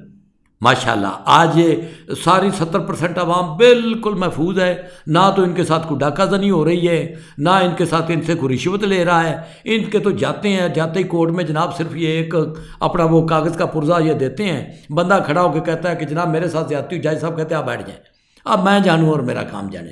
जज साहब मौके पे तशरीफ़ लाते हैं और वापस आके उसके घर आके उसको इंसाफ दे के जाते हैं। और जो MNA MP है वो सारे लोगों से पूछ के कानून बनाते हैं कि जनाब आपको ये कानून आपको चाहिए, ये हम आपको दे रहे हैं। ये होता है। ये बेचारे 70% अवाम रुल गए इस पाकिस्तान के लिए। इन्होंने अपनी हड्डियाँ तक बेच दी, गोदा तक बेच दिया इस पाकिस्तान के लिए। इनको अगर कुछ मिला है, मुझे तो बिल्कुल नहीं पता कि इनको कुछ मिला है, लेकिन अगर ऐसा कुछ मिला तो मुझे भी ज़रूर बताइएगा। आप माशाल्लाह बड़े पढ़े लिखे हैं और आपकी जनरेशन जो है ना उनको बहुत इल्म है। उनके पास तो वो टिप के ऊपर है ना कि आप जो मर्जी अदादो शुमार निकाल दें। 70% पाकिस्तानी को अगर पाकिस्तान बनने का कुछ समर मिला है तो मुझे ज़रूर बताइएगा। वो 2-3 चीज़ें मिली हैं जी। एक बिरयानी की प्लेट मिली है, उसके बाद लारा मिला है, हाँ। और एक तीसरी एक नई चीज़ भी मिली है, पता नहीं आपको पता चली होगी ना, अबू बकर ने आज ही मुझे बताई है। वो कह रहा है कि 21 को नवाज शरीफ साहब आ रहे हैं, लैंड कर रहे हैं पाकिस्तान में। तो वो कुछ लोग हैं जो जिन कारकुनों ने ऐलान कर दिया कि जो वहाँ पे आएगा उसको जन्नत मिलेगी। तो अब एक नया लारा आ गया। हाँ, वो मुझे भी पता चला कि वो फैसलाबाद के किसी MNA ने अनाउंसमेंट की, साहब का MNA या मौजूदा पता नहीं जी, किसी ने की है। तो यही मिलता रहा है ना। हाँ यही मिला। तो यही मिलता रहा है। तो वो फिर बेचारे अपना जो उनके हालात हैं वो आप फिर देख लें। तो वो 70% उनको इफ़ेक्ट किया पाकिस्तान ने कि नहीं किया। आप ये अब ज़रा आ जाएं कि प्री पार्टीशन आप कहेंगे कि उनको कौन सी दूध की नहरें मिलती थी। उस वक्त एक घर महल्ला हिंदुओं का था जी, एक सिखों का था, एक मुसलमानों का था। चले लगा ले 2 थे मुसलमानों के, जी, ईसाई थे, इधर पारसी थे। आपका एक जेन्युइन मुआशरा था, ऑर्गेनिक मुआशरा था, मल्टी कल्चर। हाँ जी, मल्टी कल्चर सोसाइटी उसमें के बिल्कुल कोई आपको शक काम करने के मौके मिलते थे। बिल्कुल। बेचारा आदमी जाके उसको यहाँ पे नहीं मिलती थी, रोटी नहीं मिलती थी लाहौर में, तो वो दिल्ली चला जाता था। आप घड़े के मेंढक वो नहीं थे, बम्बई चला जाता था। जी। आज वो किधर जाए? बिल्कुल ऐसे ही। आज जरा उसको आपने ऐसे बांध के रख दिया है। लेकिन वही 70% आपके पाकिस्तान के खैर खाए, वही 70% आज भी आपके पाकिस्तान के खैर खाए। 5 करोड़ लोगों के पास घर नहीं है, 5 करोड़ लोगों के पास एक मरला ज़मीन की मलकियत नहीं है पाकिस्तान की। मुझे ज़रा ये बताएं कि अगर मेरे पास पाकिस्तान में एक मरला भी ज़मीन नहीं है तो मेरी तरफ से भाई मोदी आ जाए, मेरी तरफ से वाजपेयी आ जाए, मेरी तरफ से वो शी जिनपिंग आ जाए, मेरी तरफ से पुतिन आ जाए, मुझे क्या इसके? आप क्यों नहीं उनको जगह देते? मुझे ये तो ज़रा बता दें। ये जितने ये सियासतदान हैं, मुझे इनके ऊपर इतना कुछ दुख होता है। फिर आप कहते हैं जी वो आप अग्रेशन से बात करते हैं। मैं वही आपसे पूछने लगा था कि आप इतने अग्रेसिव क्यों हो जाते हैं? आता है आपका तकरीरी लहजा क्यों हो जाता है? हम पॉडकास्ट में बैठे होते हैं, पॉडकास्ट आपको पता है, पॉडकास्ट का लोग यही कहते हैं कि ये बड़ी कैजुअल सी चीज़ है, तो आप आराम से बैठ के बात करें, चाहे 2-3 घंटे करें। तो ये कौन सा प्राइम टाइम है? आप इतने अग्रेसिव क्यों हो जाते हैं? चलें मैं आपको बताता हूँ। मुझे ये तो आपकी सेहत के लिए भी अच्छा नहीं। मुझे ये बताएं। बिल्कुल ऐसा ही है। मैं कोशिश करूँगा इंशाल्लाह ताला। हमें आपकी सेहत की फिक्र है। इंशाल्लाह ताला मैं कोशिश करूँगा। लेकिन ज़रा मुझे आप ये बताएं, मेरी 4 जगह पे तंजीमें हैं ग्रास रूट लेवल पे। जी, मुझे सिर्फ ये बता दें कि ये जो 5 करोड़ लोग बेघर हैं, इनको आपकी कोई हुकूमत प्लाट क्यों नहीं देती? मुफ्त प्लाट, मुफ्त प्लाट। हाँ जी, प्लॉट। इतनी सरकारी ज़मीन पड़ी। मैं आपको एक वाक़या सुना देता हूँ, आप ऐसे कर लें। मैं लाहौर का रेवेन्यू कमेटी का चेयरमैन बन गया। अब मुझे बड़ा कि मैं तो बड़ा को 30 मार का हूँ, और मैं बड़ा को EDOR मेरा सेक्रेटरी था, मियाँ आमर साहब उस वक्त नाज़िम होते थे। अच्छा, उन्होंने मुझे फुल इजाज़त दी कि आप जाके काम करें। मैंने जनाब बड़ा फ़र्क किया कि लाहौर में जब सिख और हिंदू पार्टीशन में छोड़ के गए हैं, तो ये बड़ा टेक्निकल मामला, इसको बड़ा आपको समझने की ज़रूरत है। कितनी ज़मीन थी जो सरकारी पड़ी हुई थी यहाँ पे? अब जो सरकारी ज़मीन यहाँ पे पड़ी हुई थी, ये लोकल लोगों को मिलनी चाहिए थी। बिल्कुल मिल ही नहीं सकती ना, कानूनन मिल ही नहीं सकती। यानी लोकल आदमी को वो ज़मीन मिल ही नहीं सकती। नहीं, जो सिख छोड़ के चले गए थे ज़मीन, वो भी सरकारी होगी। वैक्यू प्रॉपर्टी जो वो छोड़ के चले गए थे वो सरकारी होगी। ओके सरकारी ज़मीन या तो महाजर को मिल सकती थी, ओके क्योंकि जो उधर से आया था माइग्रेट होके उसी को मिलनी थी ना, इनको तो मिल ही नहीं सकती थी। बिल्कुल। अब मैंने पटवारियों को इकट्ठा किया, बड़े बड़े, चूंकि ये मेरा अपना शुबा भी और मुझे ये काम आता है जी। मैंने कहा यार हम देखेंगे कि 35-36 का जो है वो अपना बंदोबस्त, उसमें कितनी सरकारी ज़मीन थी। उसके बाद अंग्रेज़ और सिख चले गए तो 54-5 में हम देख लेंगे कि कितनी ज़मीन वो छोड़ के गए और आज उसमें से कितनी ज़मीन है जो लोगों ने खुर्द बुर्द की है। ओके। अब होता क्या था, मुझे तो पता था क्या होता है। कोई आपका सेटलमेंट कमिश्नर या कोई चीज, सेटलमेंट कमिश्नर का जो पीए था वो 500 रुपये लेके दे देता था पर्ची के, जाओ जाके अपने नाम इंतकाल करवा लो। अच्छा। यहाँ कचहरी में एक मजिस्ट्रेट बैठा होता था, अब वो मर गया तो मैं उसका नाम नहीं ले रहा, वो जाली पर्चियाँ बना के देता था कि जाके इंतकाल करवा लो। आपके लाहौर में 1200 अरब रुपए की ज़मीन मैंने निशानदेही की, 1200 अरब रुपए की ज़मीन की मैंने निशानदेही की। मैंने कहा यार ये ज़मीन खुर्द बुर्द हुई है। जो EDOR साहब थे उनको मैंने बुलाया, मैंने कहा सर बड़ी अपना मोहब्बत से, बड़ी इज़्ज़त से, बड़ी उनकी मैंने खिदमत में गुजारिश की। उन्होंने मुझे कहा, अब मैं उन्हीं के लहजे में बात करूँगा, उन्होंने मुझे कहा इफ्तिखार साहब ये ज़मीन किसी लल्लू पंजू ने तो नहीं ली। उन्हें कहा तो बहुत बड़े लोगों की, उन्हें कहा तू मार रोड से ज़मीन काढ़ ली, तो अनारकली च काढ़ ली, बहुत ज़मीन थी यहाँ पे। उन्हें कहा तेरा की मतलब किसी गामे माजे ने ज़मीन ली है। उन्हें कहा इस मुल्क की अशराफिया ने ज़मीन लुटी है, उस अशराफिया ने जिन्होंने आपका रिकॉर्ड तक जला दिया है। तो उसने कहा ये ज़मीन आपको वापस मिल जाएगी। उसने कहा जा यार काम कर, हमें भी काम करने दें। लेकिन मैं इतनी जल्दी तो बैठने वाला नहीं था। उस वक्त का मैं 1200 अरब कह रहा हूँ, आज अगर आप निकालें, मैं गारंटी से आपको कहता हूँ 5000 अरब रुपए की ज़मीन खुर्द बुर्द हुई है, 5000 अरब की। नहीं, ये खाली लाहौर की बात, लाहौर की, सिर्फ लाहौर की, डिस्ट्रिक्ट लाहौर की मैं बात कर रहा हूँ। आप पूरे पाकिस्तान में तो निकालेंगे तो आपका शायद वो आधा कर्जा ही उतर जाए, क्योंकि जितनी ज़मीन खुर्द बुर्द हुई है, जितनी क्योंकि गवर्नमेंट को पता हम क्या समझते हैं, हम समझते हैं अंग्रेज़ की हुकूमत है, क्योंकि अंग्रेज़ की हुकूमत होती थी ना, हम उसी की आज तक हमसे हमारे खून से नहीं निकला। हम कहते हैं अंग्रेज़ की हुकूमत है, हमारी अपनी तो हुकूमत ही नहीं है। हम जितना इसको लूटेंगे, इनकी सड़क तोड़ें। आप ये देखें, आपका ये जब मॉप निकलता है ना, वो सरकारी इमारतें गिराना शुरू कर देता है। यार सरकारी इमारतें तो आपके खून पसीने से बनी है, तो आपको कुछ शर्म आती है कि ये आप करते क्या हो?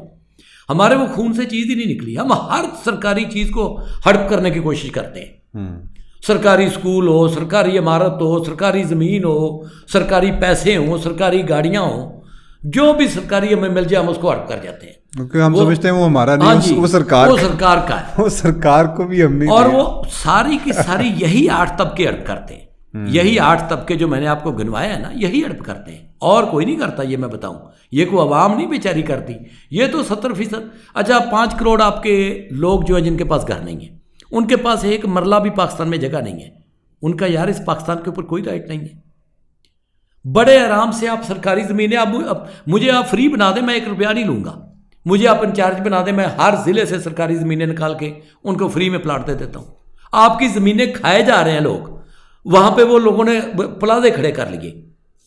बड़े लोग आपको खा जाएं, जितना मर्जी खा जाएं। ये आपने टिल लगा लिया पूरी आपकी कोर्ट ने, ये जो रेलवे का वो जो था क्या रॉयल पाम, माशाल्लाह, फिर आपने छिड़वा लिया जी। आप बड़ों से तो कुछ भी नहीं छिड़वाते अल्हम्दुलिल्लाह। 3000 अरब का नुकसान आपका एक ही चीफ जस्टिस करके चला गया, आपने उससे कुछ भी नहीं लिया। लेकिन गरीबों की तरफ आप आए तो आपका हाथ तंग हो जाता है। जब आप इन्हीं 8 तबकात को आपने नवाजना होता है, तो उस वक्त तो आपको सरकारी गाड़ियां भी आपको काफ़ी मकदार में मिल जाती हैं, उनके लिए रियायतें भी आपको मिल जाती, उनके लिए बिजली फ्री, उनके लिए गैस फ्री, उनके लिए गाड़ियां फ्री, उनके लिए PIA के टिकट फ्री, उनके लिए खाने फ्री, उनके लिए सब कुछ फ्री फ्री फ्री। यानी पाकिस्तान उनको फ्री मिला है। जब ये आप इस 70% की तरफ आते हैं तो आपको जनाब रोना शुरू कर देते हैं, पाकिस्तान के पास बजट के पैसे नहीं हैं, पाकिस्तान के पास सब्सिडी। भाई 4 चीज़ें आपको पाकिस्तानियों को देने के आप पाबंद हैं। नंबर 1, उनको आपने आटा देना है, सब्सिडी पे आटा देना है, क्योंकि आटा कोई अमीर आदमी नहीं खाता, सारे गरीब खाते हैं बेचारे। वो अमीर आदमी को तो पता नहीं डॉक्टर क्या क्या बताता है और वो क्या क्या खाता है और किधर किधर से वो चीज़ें मंगा के खाता है। उसके लिए तो पाकिस्तान और है ना, ये जो नज़रिया पाकिस्तान है ना, मैं आपको बताऊँ, कहते हैं नज़रिया पाकिस्तान। नज़रिया पाकिस्तान यहाँ आके आपने उसको बदल के रख दिया। यहाँ पे नज़रिया पाकिस्तान ये है कि एक अमीर का नज़रिया पाकिस्तान है, गरीब का नज़रिया पाकिस्तान है। अमीर का नज़रिया पाकिस्तान ये है कि गरीब को हमने देना कुछ नहीं, और गरीब का नज़रिया पाकिस्तान ये है कि उन्हें भूखे मरना है। ये 16 करोड़ 17 करोड़ आवाम आपकी बेचारी जो है वो मर रही है, उनको कुछ नहीं। बड़ी इजी आप उनको, मैंने वो पोर्टल में भी डाला था, इमरान खान की जब हुकूमत थी मैंने पोर्टल में भी डाला था कि भाई मैं 1 रुपया ना तनख्वाह लूँगा, ना मैं 1 रुपया, मुझे कोई गाड़ी चाहिए ना मुझे कुछ भी नहीं चाहिए। मुझे सिर्फ आप ये जो आपके सरकारी मुलाजमीन है ना, आपके पटवारी, इनको पाबंद कर दे कि मुझे रिकॉर्ड दिखा दें, तो मैंने बंदे लगाने वो आपको लगता है वो इमरान खान साहब उनको पाबंद करते तो उन्होंने आपको दिखा देना था रिकॉर्ड? भाई कोई काम ही नहीं है। मैं कहता हूँ, मैं तो अभी आसम मुनीर साहब को कहता हूँ, क्योंकि हुकूमत तो उन्हीं की है, मैं तो उन्हीं से दरखास्त करता हूँ कि वो अभी भी ये पाबंद कर दे लोगों को, ये इनको घर तो दे लोगों को, लोग इसको दुआएं देंगे। हुकूमत काकड़ साहब, चले काकड़ साहब से मैं कर देता हूँ, आपके कहने पे मैं काकड़ साहब से कर देता हूँ। हाँ, वो कहते हैं कि खुद ही अपनी अदाओं पे डाले आ जाने, हम अगर अर्ज करेंगे तो शिकायत होगी। अच्छा, मैंने आपकी एक वीडियो लगाई है, उसके नीचे लोग मोहब्बत का इजहार भी कर रहे थे और साथ इस चीज़ से वरीड भी थे कि अब आप बस तैयार हो जाएं प्रेस कॉन्फ्रेंस करने के लिए और डाले किसी भी दिन बच सकते। नहीं, मैं तैयार हूँ। मैं हर उस बंदे के खिलाफ बोलूँगा जो पाकिस्तान का खून चूस रहा है। देखें, ऊपर अल्लाह ताला है, लेकिन नीचे आपके लोगों के पास एक ही मुल्क है जिसका नाम पाकिस्तान है। आप बाखुदा भाई खा लिया आपने, बहुत खा लिया, कितना खाना है आपने, कितनी को प्रॉपर्टियाँ आपको चाहिए, मुझे ये तो बताएं ज़रा। ये जितने बड़े हैं ये मुझे सिर्फ ये बता दें कि इनको पैसे कितने चाहिए। मैं पाकिस्तानियों से दरख्वास्त करूँगा कि पेट काट के ना, जो आपके बच्चों को आटा नहीं मिलता, आपके बच्चों को दूध नहीं मिलता, आपके बच्चों को दवाइयाँ नहीं मिलती, अच्छा मुझे ज़रा ये बताएं, ये 70% को दवाइयाँ मिलती हैं, ये 70% को दूध मिलता है, ये 70% को अपना जो इसका खाना है वो पूरा हो रहा है, बुनियादी हकूक़ 70% के पूरे हो रहे हैं, तो बाकी 30% को नींद कैसे आ रही है? जब ये क़यामत वाले दिन खड़े होंगे ना, अभी तो मुझे ये उठा लें, कोई मसला नहीं, डाला आ जाए, कुछ भी आ जाए, लेकिन क़यामत वाले दिन जब ये खड़े होंगे तो मैं कम से कम वहाँ पे ये तो बात ज़रूर करूँगा कि मैंने तो अजान दी थी, मैं भी देने को तैयार हूँ, मैं भी देने को तैयार हूँ। मैं कहता हूँ कि ये जो 30% है ये अब थोड़ा सा हाथ ढीला कर दे, उनकी मौत आई हुई है, उनकी गर्दन को आपने, आप फ़लस्तीन को बड़ा रोते हैं, ओ यार आपका तो 70% तबका अपना मर रहा है यहाँ पे। ये नहीं मैं कह रहा कि फ़लस्तीन के लिए कुछ ना करें, हुकूमत के लेवल पे आपने सफारती सतह पे कुछ करना है, लेकिन ये जो 70% आपका मर रहा है, इसके लिए आप क्या कर रहे हैं? आप चले ना ज़रा अंदरूनी सिंध में चलें ज़रा जनूबी पंजाब में चलें, मैं कहता हूँ लाहौर की गलियों में चलें, छोड़ दें आप, जनूबी पंजाब भी बड़ी दूर है और अंदरूनी सिंध भी, बलोचिस्तान में जाके जो लोग पानी से मर रहे हैं, बिल्कुल ऐसे। मैं तो वहाँ पे गया हूँ, बाई रोड में गया हूँ, अपना वो ग्वादर तक जाके देखे ना, उनको तो पानी मुयसर नहीं है बेचारों को। तो यार उनका कैसा पाकिस्तान है? क्या आपने मतलब क्या कैद आज़म मोहम्मद अली जिन्ना जिंदा होते तो वो आपको ये इजाज़त दे देते? जिस बंदे ने खुद जिंदगी भर 1 रुपए की करप्शन, जिसके दुश्मन भी ये गवाही देते हैं कि वो बंदा करप्ट नहीं था, वो बंदा आपको इजाज़त दे देता कि आप जो मर्जी खा जाए। उसकी पहली तकरीर ही ये थी कि अकरबा पर भी आप बंद करो, ये करप्शन का बाजार, लूट मार का बाजार बंद करो, ये जो ज़ख़ीरा अंदोज़ी है ये बंद करो। वो तो ठीक है, मर गया, आपकी जान छूट गई, वरना वो जिंदा रहता तो आप उसको भी कोई ना कुछ कर देते। क्योंकि ये वो 8 तबके हैं जिनके करीब से भी कोई चीज़ नहीं गुजरती, उनको कोई असर ही नहीं होता। वो जज साहबान कई जो है ना, वो 80-80 साल की उम्र में जाके शादियां कर लेते हैं क्योंकि पेंशन मेरी बीवी को मिलती रहे, और बीवी इसलिए कर लेती है कि ठीक है यार ये बंदे ने तो मर ही जाना है। वो कहते हो, लड़की ने किसी बंदे से पूछा, उसने कहा कि शादी मुझे कैसे बंदे से करनी चाहिए? उसने कहा एक उसके दिन कम हो, एक उसकी इन कम हो। तो वो बात है। ये जो 70% तबका है, आप इसका ख्याल कर लें। मैं ग्रास रूट लेवल पे जाता हूँ, उनको वो एक मुआद भरा हुआ है, उनको कोई भी बंदा उठा के, दुनिया की कोई हुकूमत, दुनिया का कोई तबका उनको जहां मर्जी यूज कर लेगा भाई ना, इस चीज का फिर आप रोएंगे कि फिर आपके फौजी बेचारे शहादतें देते फिरते हैं, ये दहशतगर्दी के लिए ज़रबे अज़ब और दूसरी और तीसरी, वो मुआद बना हुआ है। आप बराह करम उनको उनके साथ कुछ करें। ये प्लाट तो आप फ्री दे सकते हैं उनको, ये तो आपकी सरकारी ज़मीनें पड़ी हुई हैं, आप वो दे दें। प्लॉट फ्री दे भी लेंगे तो वो घर कहाँ से बनाएंगे? और प्लॉट फ्री दे भी लेंगे तो उसके बाद वो क्या कहते हैं उसको, मतलब देखिए ना कि अब हाउसिंग सोसाइटी यहाँ पे बनती है तो उसमें से आपकी हुकूमत जो है उसको एक बिल्कुल बहुत बड़ी कोई मलिक रियाज टाइप की हाउसिंग सोसाइटी नहीं, बड़ी कोई छोटी सी हाउसिंग सोसाइटी, उसका आपके गवर्नमेंट के जो इदारे हैं वो उनको जितना खाने को मिलता है वो आपको पता ही है, तो इसमें उनको क्या मिलेगा? ये तो गरीबों के लिए ना। मैं आपको बताता हूँ। अब ज़रा ये हाउसिंग सोसाइटी पे आप आ गए, इसका ये हो सकता है आप उनका कोई बीच में बेनिफिट बताएं तो वो वाकई तो मैं बताने लगा बना दें। अब हर हाउसिंग सोसाइटी में कुछ सरकारी खाले होते हैं जी, पाथवे होते हैं और कुछ सरकारी ज़मीनें होती हैं। उसके लिए पहले इनका कानून था ही कोई नहीं। लोग जो भी खाली मलक रियाज ने को मेरा ख्याल को 800 अरब की तो वो दबा के रखी होगी। 800 अरब बहुत ज़्यादा हो जाता। चले 800 अरब की नहीं, वो सारी की सारी सरकारी ज़मीन थी सिंध वाली, जो उसका बजट निकाल लें आप जाके, बिल्कुल, बिल्कुल, आप उसको देख लें जाके कि वो कितने की है और उसका टोटल लगा लें जी। चले हर सोसाइटी में वो ज़मीन आती। पहले तो इनका कोई कानून ही नहीं था। अच्छा, जो भी आता था सोसाइटी बनाता था, क्योंकि पाकिस्तान में 90% तो वैसे ही इलीगल है, 10% लीगल सोसाइटियाँ। उसके बाद इन्होंने क्या काम किया, 10% भी मुश्किल से होंगे, मुश्किल से कंप्लीट 10%। वो भी डरते डरते कह रहा हूँ ना कि यार कुछ तो कह दो, आप खुद ही तो कह रहे हैं कि आपको डरना चाहिए डालो डालो से, तो फिर मैं डरते डरते इस तरह की बातें करूँगा ना तो वो और मैं क्या करूँगा। बात यह है कि वो जो 10% है उनमें मैं एक आपको छोटी सी ये ब्यूरोक्रेसी की मिसाल और दे देता हूँ, और ये सियासतदान भी उसमें शामिल है। इन्होंने LDA के रूल्स बनाए हैं। अब उसमें हर सोसाइटी में सरकारी ज़मीन है। अब उसका बड़ा ही आसान हल है, मैं आपको बताता हूँ। उसका हल ये है, क्योंकि ये तो मैं काम करता हूँ, उसका हल ये है कि आपकी सोसाइटी में आ गई सरकारी ज़मीन 2 कनाल फ़र्ज कर लें, वो आपके प्लाट का रेट निकाल लें जी। आपको कहें जी कि ये 2 कनाल के किस्तों में पैसे, किस्तों में आप प्लाट बेच रहे हैं ना, किस्तों में पैसे आप सरकारी खजाने में जमा करवा दें। वो जो 2 कनाल है, वो जो 2 कनाल, ठीक है, किसी ब्यूरोक्रेट को उसमें टका नहीं मिलेगा। नहीं मिलेगा ना, मिलेगा नहीं मिलेगा ना, फिर क्यों मिलेगा? वो जब आप फाइलें लेकर जाएंगे। नहीं नहीं नहीं, मैं कहता हूँ फाइलें मंगाए ही ना, वही तो मैं बात कर रहा हूँ। मैं ब्यूरोक्रेसी की तो अभी आपको बताने लगा हूँ करते क्या। उसके भी LDA में ही मैं कहता हूँ कि LDA वाले कहें कि जनाब 1 विंडो हो ना, जिसको ये 1 विंडो किया था, तो किधर है वो 1 विंडो? आप एक एप्लीकेशन देते हैं कि मेरी ये ज़मीन, मेरे पास ज़मीन है, यहाँ पे आप सोसाइटी अप्रूव करें, वहाँ पे आ गई सरकारी ज़मीन आ गई, फर्ज कर लें 5 कनाल आ गई, वो आपके प्लाट का रेट निकाल लें। आपने प्लाट बेचने हैं ना, आपको कहें जी अप्रूव होगी, आपको मिल गई 5 कनाल, जाएं आप आके रेट निकालेंगे ना।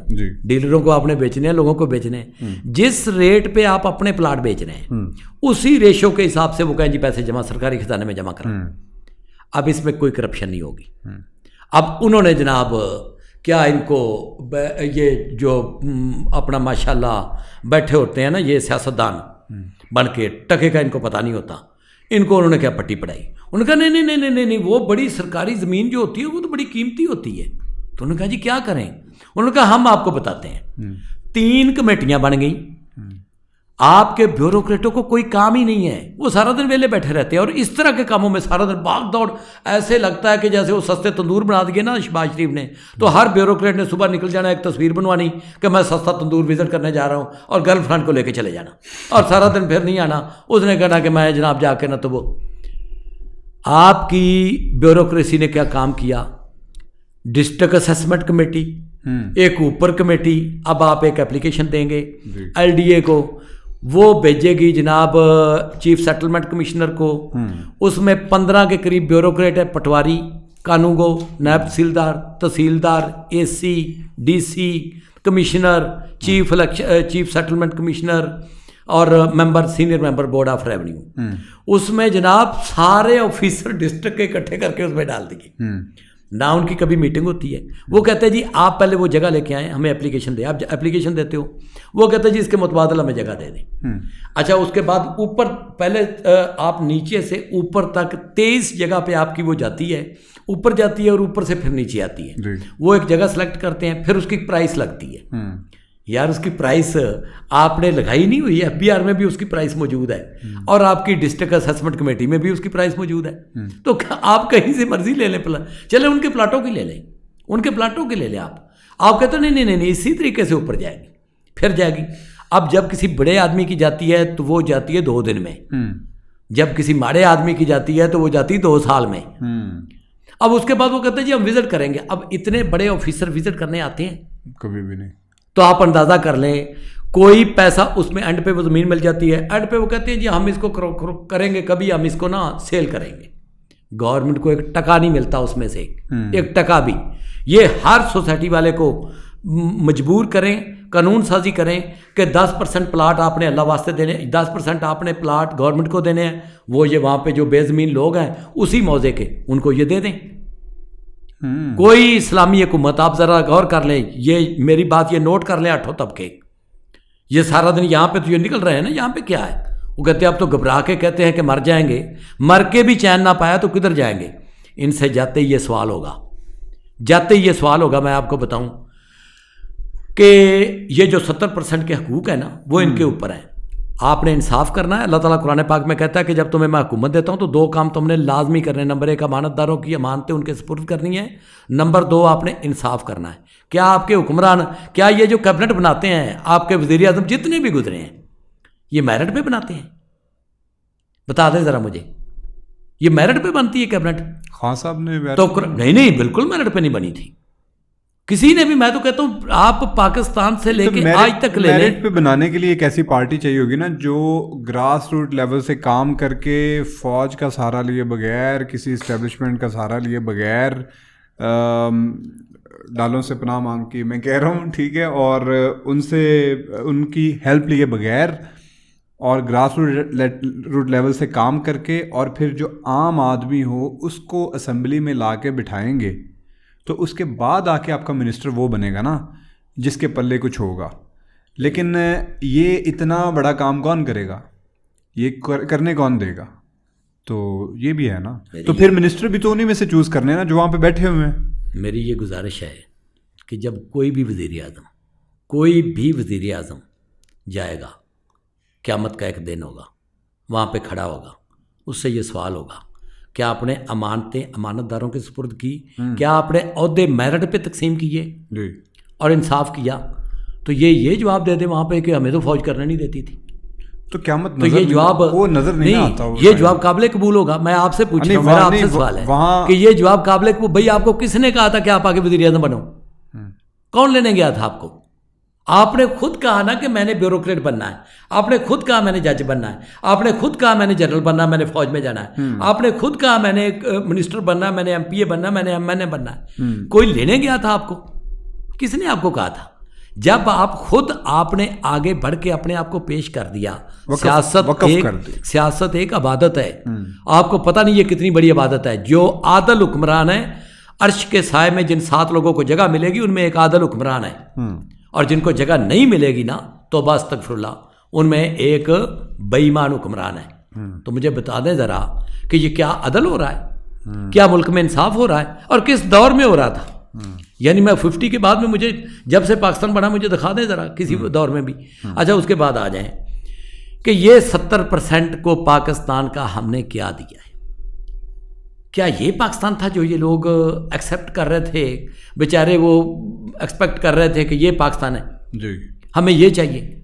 यार वो बेचारे तो आए थे कि इस्लाम का किला है, यहाँ पे तो अदले फारूकी होगा, हाँ, यहाँ पे तो जनाब दूध और नहर की दूध और शहद की नहरें जो हैं वो बहती होंगी, यहाँ पे तो रियासत मदीना होगी, यहाँ पे तो एक खातून जो है वो अलाउद्दीन खिलजी ने जिस तरह अनाउंस किया था कि राजकुमारी से लेकर कराची तक एक खातून सर के ऊपर वो सोने का टुकड़ा रखे और जाए, अगर रास्ते में लूट ली गई तो वो अलाउद्दीन खिलजी से आके पूरा कर ले।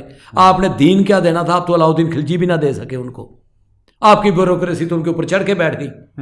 वो बेचारा कहता सी कि रब्बा सच्चा तू तो आख्या सी, जा बंदिया जगदा शाह है तू, मेरिया नेमतां तेरिया दौलतां ने, मेरा नायब ते आली जा है तू। कदी टोर नमाणे नूं पुछया ही कि इस बेचारे नाल इत्थे की बीतियां ने? कदी सार भी लई रब साइयां कि तेरे शाह नाल जग की कीतियां ने, कि बेचारे की कीतियां ने? उनका जाके उनकी जिंदगी तो देखो ना। किनकी नज़म? फैज़ अहमद फैज़ की, उन्हें पंजाबी दी मेरा ख्याल एक की नज़म, उनके साथ भी देखिए पाकिस्तान में क्या किया। हाँ जी, अल्हम्दुलिल्लाह, हमने किसी को नहीं छोड़ा। उस्ताद दामन के साथ। हाँ जी। उसके बाद ये आपका उनके हम आएंगे ना, वो इफेक्टिव जो है आपके, उनमें वो शामिल है बेचारे। जो आपकी कल्चरल सोसाइटी है वो तो तबाह बर्बाद हो गई। अभी ये 70% आवाम पे आपकी बात पूरी होगी तो मैं आगे चलूँ। 70% आवाम पे घंटा लगा दी है। कुछ नहीं इनको दिया, उनको तो उनके ऊपर तो 70 घंटे लगने चाहिए। आप तो उनको 1 घंटा देने को तैयार नहीं है। उनको बेचारों को, उन बेचारों को जाके उनके घरों में तो जाएं। मैं तो जाता हूँ ना भाई, आप जाएं जाके उनके घर, जिस बदबू में वो रह रहे हैं, एक एक कमरे में 3-3 लोग रह रहे हैं, रोटी उनको जो आटा मिलता वो खाने वाला ही नहीं है, उनको जो पानी मिलता वो पीने वाला ही नहीं है, दवाइयाँ उनको मिलती ही नहीं है। वो बेचारे, उनके पास इतनी सकत ही नहीं है कि जाके दवाइयाँ खरीद सकें। उन्होंने दूध क्या लेना है, उन्होंने, उनके बच्चों को खुराक ही नहीं पूरी मिल रही, उनके बच्चों के दिमाग ही पूरे नहीं बन रहे, उनके बच्चों की हाइट ही पूरी नहीं हो रही। वो बेचारे तो निगलेक्ट हो गए। आपके ये जो 30% हैं, उन्होंने ऐसे कैप्चर करके मुल्क को, उन्होंने कैप्चर तो खैर 5% ने किया है, बाकी 25% तो उनके टोडी हैं जो उनके पीछे लटके हुए हैं और जो नारे लगाते हैं उनके। तो 70% के साथ आपने, पाकिस्तान ने कुछ नहीं दिया उनको, वो बहुत बड़े मुतसरीन में शामिल है। अब अगला तबका आ जाए आप जी। अगला तबका आपका है, पंजाब हो गया पहले नंबर पे, दूसरे पे आपके ये 70%, तीसरे नंबर पे माइनॉरिटीज़ होगी, तीसरे पे अवाम होगी। अवाम में चले माइनॉरिटीज़ भी आती हैं, लेकिन अवाम एज अ होल भी होगी। तो अब चौथे पे आ जाए। चौथे नंबर पे आपकी मिडिल, पढ़ी लिखी मिडिल क्लास, जो जुल्म और ज्यादती उस बच्चे और बच्ची के साथ हुई है, उस बच्चे और बच्ची के साथ उसको आपने मार के रख दिया। आपने इस्लाम के नाम पे एक मुल्क बनाया, बना के आप बैठ गए। आपके मुल्क को चलाती मिडिल क्लास है। कोई भी यूरोपियन कंट्री, कोई यूएस को उठा के देख लें, यूके को उठा के देख लें, कोई भी फर्स्ट वर्ल्ड कंट्री उठा के देख लें, उसको चलाती मिडिल क्लास है। दुनिया का एलीट क्लास के बच्चे तो काम ही नहीं करते। दुनिया की कोई भी मुल्क होगा उसको मिडिल क्लास ही चलाती है। मिडिल क्लास में इंजीनियर होता है, मिडिल क्लास में डॉक्टर होता है, मिडिल क्लास में वकील होता है, वो जितनी बड़ी मिडिल क्लास में आर्किटेक्ट होता है। मिडिल क्लास वाला ही मेहनत करता है, मिडिल क्लास वाला उसको मुल्क को बनाता है। हाँ बिल्कुल। आपने मिडिल क्लास को मार दिया, मार के रख दिया। आपने कहा कि ये लें। अब मुझे ये बताएं कि जो कराला में लड़का या लड़की बैठे हुए हैं जी, क्या उसको भी वही मौके मुयस्सर हैं जो लाहौर में बैठा हुआ बेचारा एक लड़का लड़की? कभी भी नहीं। उसको हैं? बिल्कुल भी नहीं। और यार ये आपका जो पहले होता तो वो उठता, वो यहाँ से बम्बई जाके बैठ जाता जी। अब वो किधर जाए बेचारा? उसको तो आपने वो दहशतगर्दी के नाम पे इतने मसले खड़े कर दिए, उनको तो बाहर वाला भी कोई नहीं लेता, पाकिस्तानी को तो कोई नहीं लेता। बिल्कुल ऐसे ही। अब उनके पाकिस्तानी भी एक दूसरे को नहीं लेते, नहीं लेते। बलोच यहाँ पे आके, लाहौर में आके काम कर रहा होगा, पख्तून यहाँ पे आके काम कर रहा होगा, उसको लोग अभी भी शक की नज़र से देखते हैं। शक की नज़र मारना शुरू कर देते हैं। और इसी तरह से पंजाबी भी डरता है जाके पेशावर में काम करने से, इसी तरह से पंजाबी डरता है बलूचिस्तान में जाके काम करने से। तो हम तो यार एक दूसरे को भी सही तरह से एक्सेप्ट नहीं कर पाए। हाँ जी, तो वो आप अंदाज़ा कर लेना कि ये कौन है मुतसरीन। मिडिल क्लास सारी की सारी आपकी मुतसरीन में शामिल है। पढ़ी लिखी क्लास जो है उनके लिए पाकिस्तान में उनकी ज़िंदगी आपने अजीरन बना के रखी। उसके बाद आ जाएं वो बच्चों को, बेचारों को मौके ही नहीं मिल रहे हैं उनके, हम क्या उनके ऊपर हम अफसोस करें? एक तो हम बतौर कौम हम मेहनती नहीं है, मेहनत बहुत कम करते हैं क्योंकि हम और ही कामों पे लगे हुए हैं, और ऊपर से ये मामला।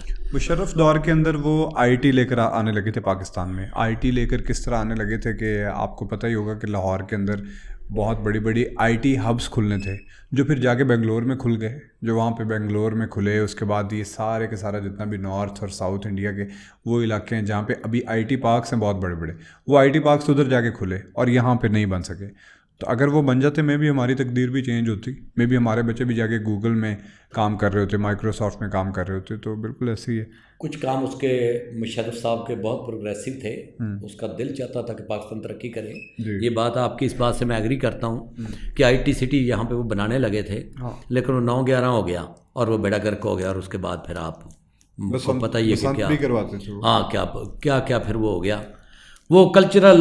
उसके बाद आपका रंगीन इवेंट होता था वैसे बसंत, बड़ा रंगीन इवेंट होता था बसंत। नहीं, उसको आप अगर क्वायदो ज़वाबत के अंदर अभी भी अगर ये करें, इनको बड़ा रेवेन्यू आ सकता है। आप करते क्या है जी? आप करते ये हैं कि मोटरसाइकिल पे भी बहुत सारे एक्सीडेंट होते हैं, ऐसे ही आप उनको भी बंद कर दें, बल्कि सड़कें ही बंद कर दें, क्योंकि सड़कों के ऊपर बड़े एक्सीडेंट होते हैं जी। और सड़कों के अलावा ये पानी के दरिया जो हैं, ये जब सैलाब आता तो बड़े दरिया भी बंद कर, इनको भी अपर तो पीछे से वो इंडिया ही बंद कर रहा है। आप उसकी गलतियां निकाल के, और एक इतना अच्छा इवेंट है, आप उसको आपको क़ैदो ज़वाबित के मुताबिक बनाना चाहिए था और उसको फैलाना चाहिए था। बिल्कुल ऐसे। $10 अरब की सरमायाकारी आपकी सालाना आ सकती थी अगर आप एक अच्छा इवेंट करवा बाकायदा आप करते। आपने रहने कुछ नहीं दिया। बिल्कुल। मैं तो कहता हूँ 70% के ये जो आपके ऊपर वाले ये तो बाहर चले जाते हैं ना, वो जो 70% है उनके लिए तो आपने छोड़ा ही कुछ नहीं है, उसको तो आपने फारिग कर दिया।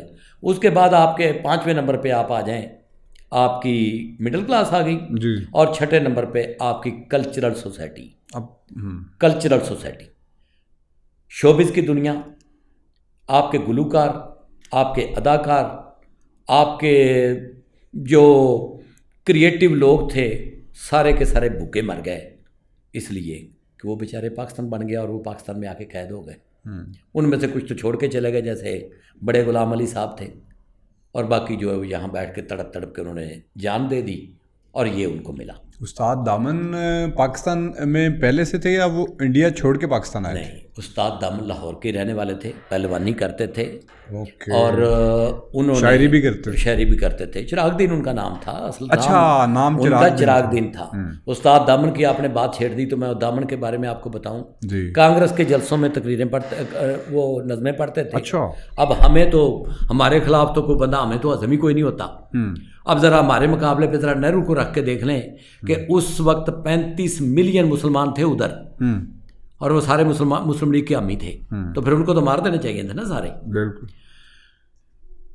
इतना बड़ा आदमी था उस्ताद दामन कि नेहरू आया यहाँ, गालबन 1950 में आया, तो उसने चीफ सेक्रेटरी से पूछा कि उस्ताद दामन को मैंने मिलना है, तो उसने अपने डीसी साहब को कहा हु इज़ उस्ताद दामन।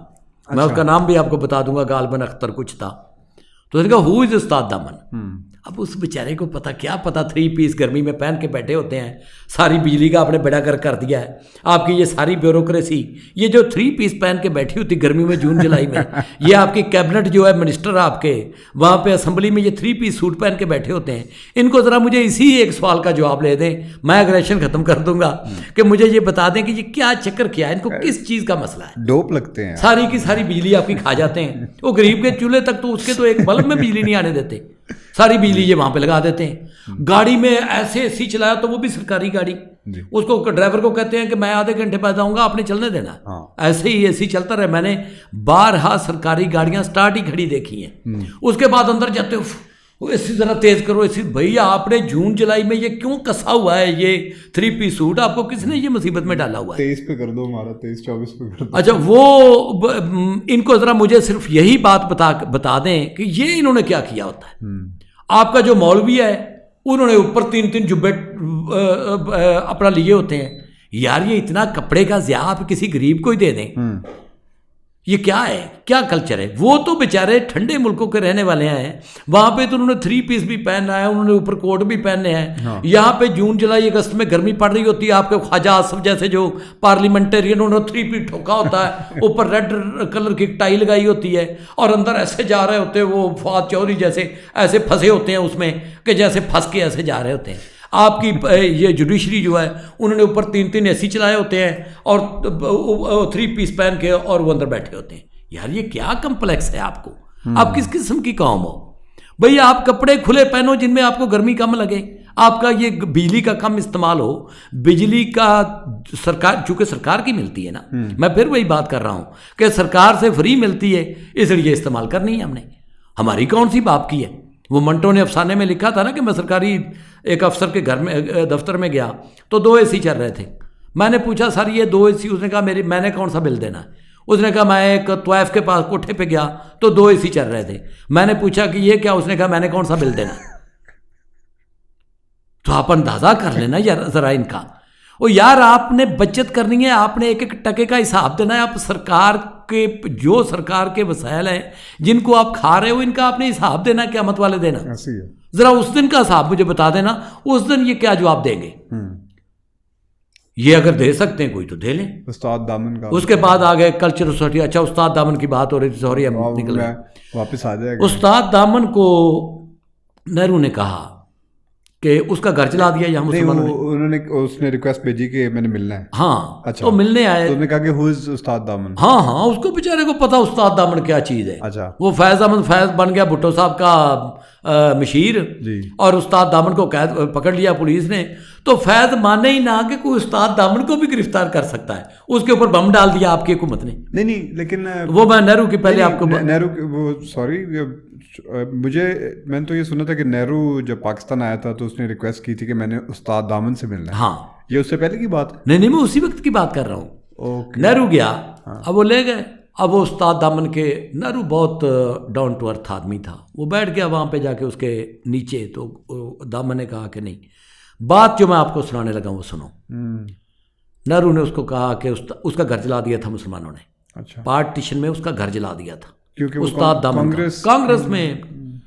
हम तो इख्तलाफ बर्दाश्त ही नहीं ना करते यहाँ पे, तो हम कहते हैं कि इख्तलाफ जो करता है ना, इख्तलाफ के बगैर कोई कौम तरक्की नहीं कर सकती।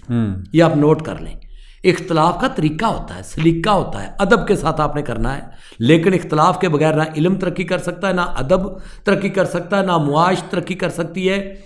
आपका कोई मुल्क तरक्की कर ही नहीं सकता इख्तलाफ के बगैर, कोई नज़रिया ही नहीं क्रिएट होगा इख्तलाफ के बगैर। अच्छा, उसने जाके कहा कि उस्ताद जी आप मेरे साथ इंडिया चलें। तो उस्ताद दामन ने कहा कि नहीं, यही मेरा मुल्क है। फैज़ अहमद फैज़ से भी कहा था उसने। उन्होंने कहा यही मेरा मुल्क है, यही मैंने जीना मरना है, यही मेरी खाक है, मैं लाहौर छोड़ के नहीं जाऊँगा। उसने कहा अच्छा कोई नज़म सुनाए।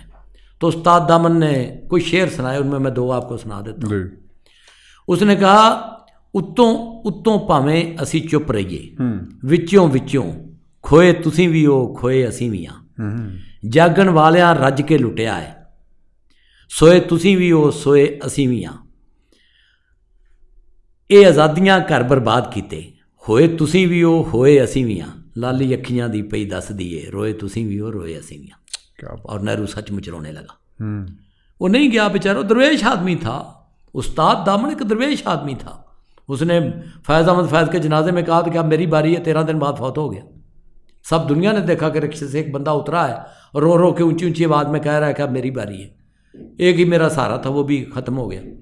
तो उस्ताद दामन के साथ माशाल्लाह भुट्टो के ख़िलाफ़ उसने एक नज़म लिखी। वो पीपल पार्टी वाले बड़ी बातें सुनाते कि वो जनाब भुट्टो साहब का बड़ा प्यार था। वो भाई हम किससे प्यार करते हैं। उसने एक नज़म लिखी कि एक ही करी जाना, एक ही करी जाना। जब भुट्टो साहब असम्बली में, तो उन्होंने जाके वो जनरल असम्बली में तो उन्होंने करारदाद फाड़ दी पोलैंड की, क्योंकि उसको दुख था कि ये जनरल शिकस्त से ना बच जाए। उसने पाकिस्तान की फौज को शिकस्त दिलवाने का तैयार किया हुआ था कि किसी भी कीमत पे मैंने इस फौज को जलील करना है। अच्छा, उसने करवा दिया।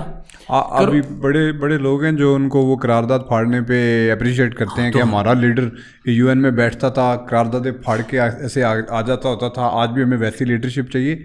ज़्यादातर लोगों को मेरे ख्याल में पता ही नहीं है किस चीज़ की करारदाद उन्होंने फाड़ी थी और उसकी वजह से पाकिस्तान को कितना नुकसान पहुंचा था। तो हम इतने अगर जाहिल ना हो तो फिर हमें पता ना हो कि हमारा अपना कौन है और कौन। हमने तो हर बड़े आदमी को जलील किया।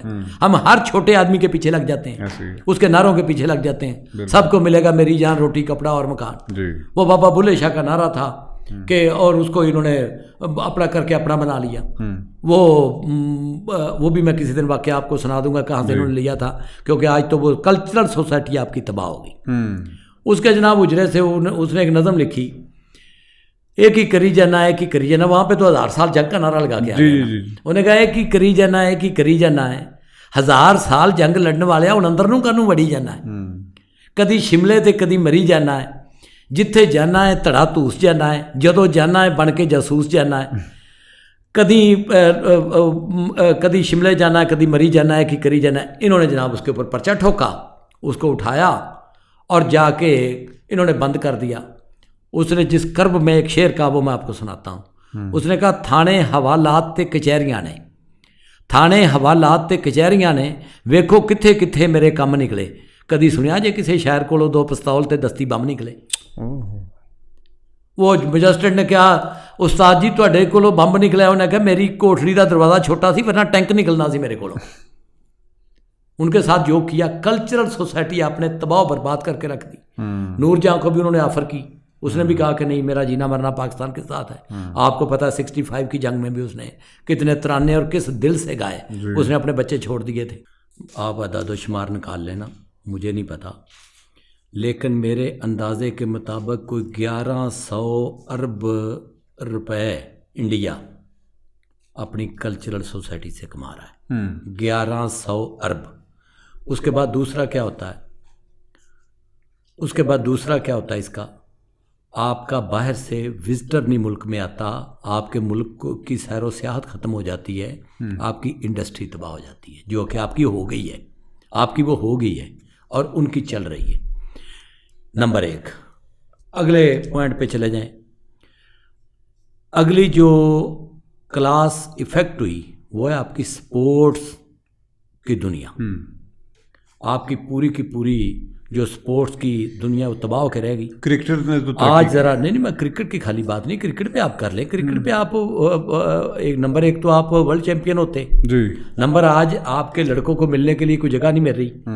आप इतने ज़्यादा बेइज्जती करवा के भी आप जाके इंडिया में खेले हैं, जो कि मेरा ये ख्याल है कि नहीं खेलना चाहिए था आपको। मैं ये बता दूं, ये जो क्रिकेट बोर्ड का आपका चेयरमैन बैठा हुआ है ना, उसको ये थोड़ी बहुत ज़रूर उसके दिल में गैरत जागनी चाहिए थी और इंडिया को टका के जवाब देना चाहिए था। जिस तरह वो आपको बेइज्जत कर रहे थे, उनको कहना चाहिए था कि नहीं भाई, इनफ इज़ इनफ, बस ठीक है, तुम तगड़े हो भैया, हो तगड़े जी। इसमें कौन सी शक वाली बात है कि वो तगड़े हैं जी। अच्छा तुम तगड़े हो, तुम्हारा इंटरनेशनल क्रिकेट काउंसिल में बहुत असर है, आईसीसी तुम अपनी मर्जी से उसके कानून बनाते हो, अपनी मर्जी से उसके रूल्स एंड रेगुलेशन चेंज करते हो, तो ठीक है, हमारे बस में इतना तो है ना कि हम उसको आपके साथ बाईकाट कर सकें। भाई रुसना तो साढ़े है ना बस, ये बिल्कुल सानू रुसना चाहिए सी।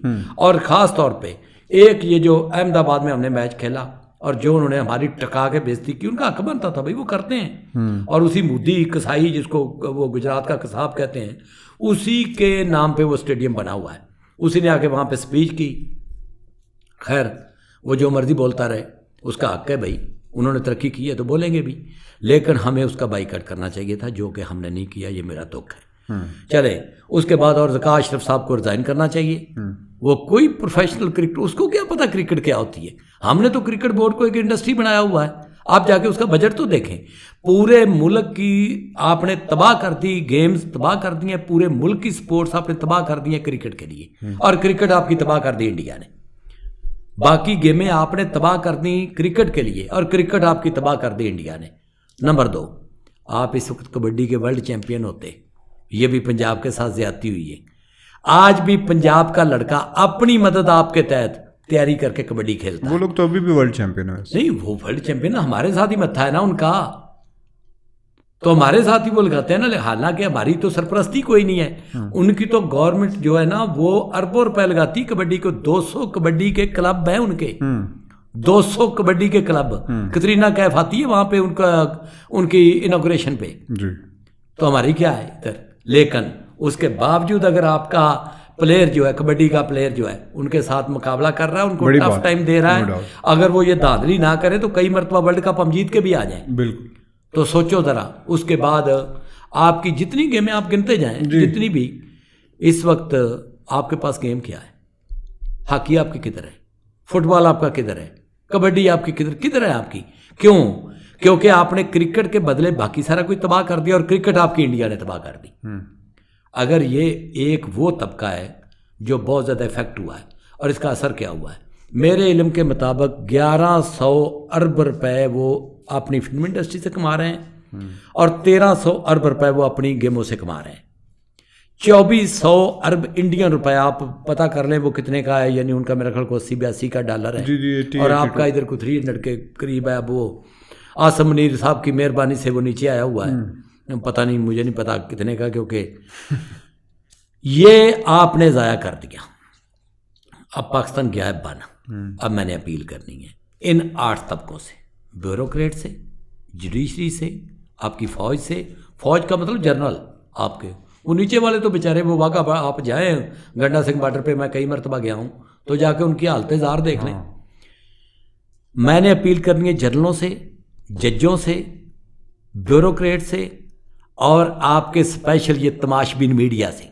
मुकम्मल आपका उर्दू मीडिया जो मुकम्मल तमाशबीन और मुकम्मल झूठा है, एक टके की कभी उन्होंने खबर नहीं दी। इतने झूठ बोलते हैं, इतने झूठ बोलते हैं, बैनुल अक़वामी अदारे जो है आपके ऊपर हंस रहे होते हैं कि यार ये कहाँ से लोग उठ के आ गए हैं, ये कर क्या रहे हैं।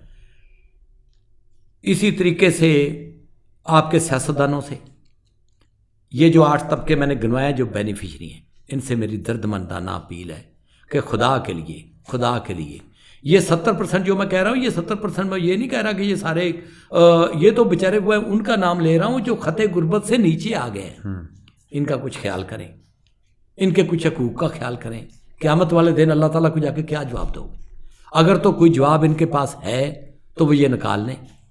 अगर कोई नहीं है तो फिर मैं तो इतने ही कर सकता हूँ कि ये अपने अपने गिरेबान में मुंह डालें, बैठें, मशावरत करें, मशावरत करके बार बार मशावरत करें और मशावरत करके इस मुल्क का कुछ करें।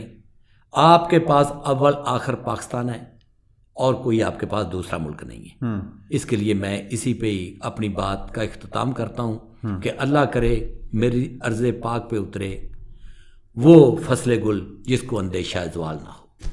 बिल्कुल, अल्लाह करे, और हम भी दुआ गो हैं। और इंशाल्लाह इसको यहाँ पे कंक्लूड करके और इंशाल्लाह नेक्स्ट पॉडकास्ट करते हैं हम पैलेस्टाइन और इज़राइल के इशू पे, क्योंकि वो बहुत ज़रूरी है, क्योंकि उसमें आपका पॉइंट ऑफ व्यू मैं लेना चाहता हूँ डन हो गया क्लैरिटी से। फिर आप ये ना कहना कि हाथ हौला रखो। हाथ मैं तो नहीं कहूँगा हौला रखें, लेकिन देख लें, आपकी मर्ज़ी है भाई। उनसे तो सारा हम डरते हैं। मैं तो वो मुझे कहेंगे कि प्रेस कॉन्फ्रेंस करो तो मैं कर दें सारे कि मैं तो रेजिस्ट नहीं कर सकता ना कि मैं तो अगर कहेंगे तो मैं कर दूंगा। बिल्कुल ठीक, तो बिल्कुल ठीक। चलो, थैंक यू सो मच, आपके आने का शुक्रिया, और इंशाल्लाह next podcast thank you very much जी। आपने कड़वी कसीली बातें सारी सुनी जी। तो अब मैं इजाज़त लेता हूँ। अल्लाह हाफ़िज़। Thank you. अल्लाह हाफ़िज़।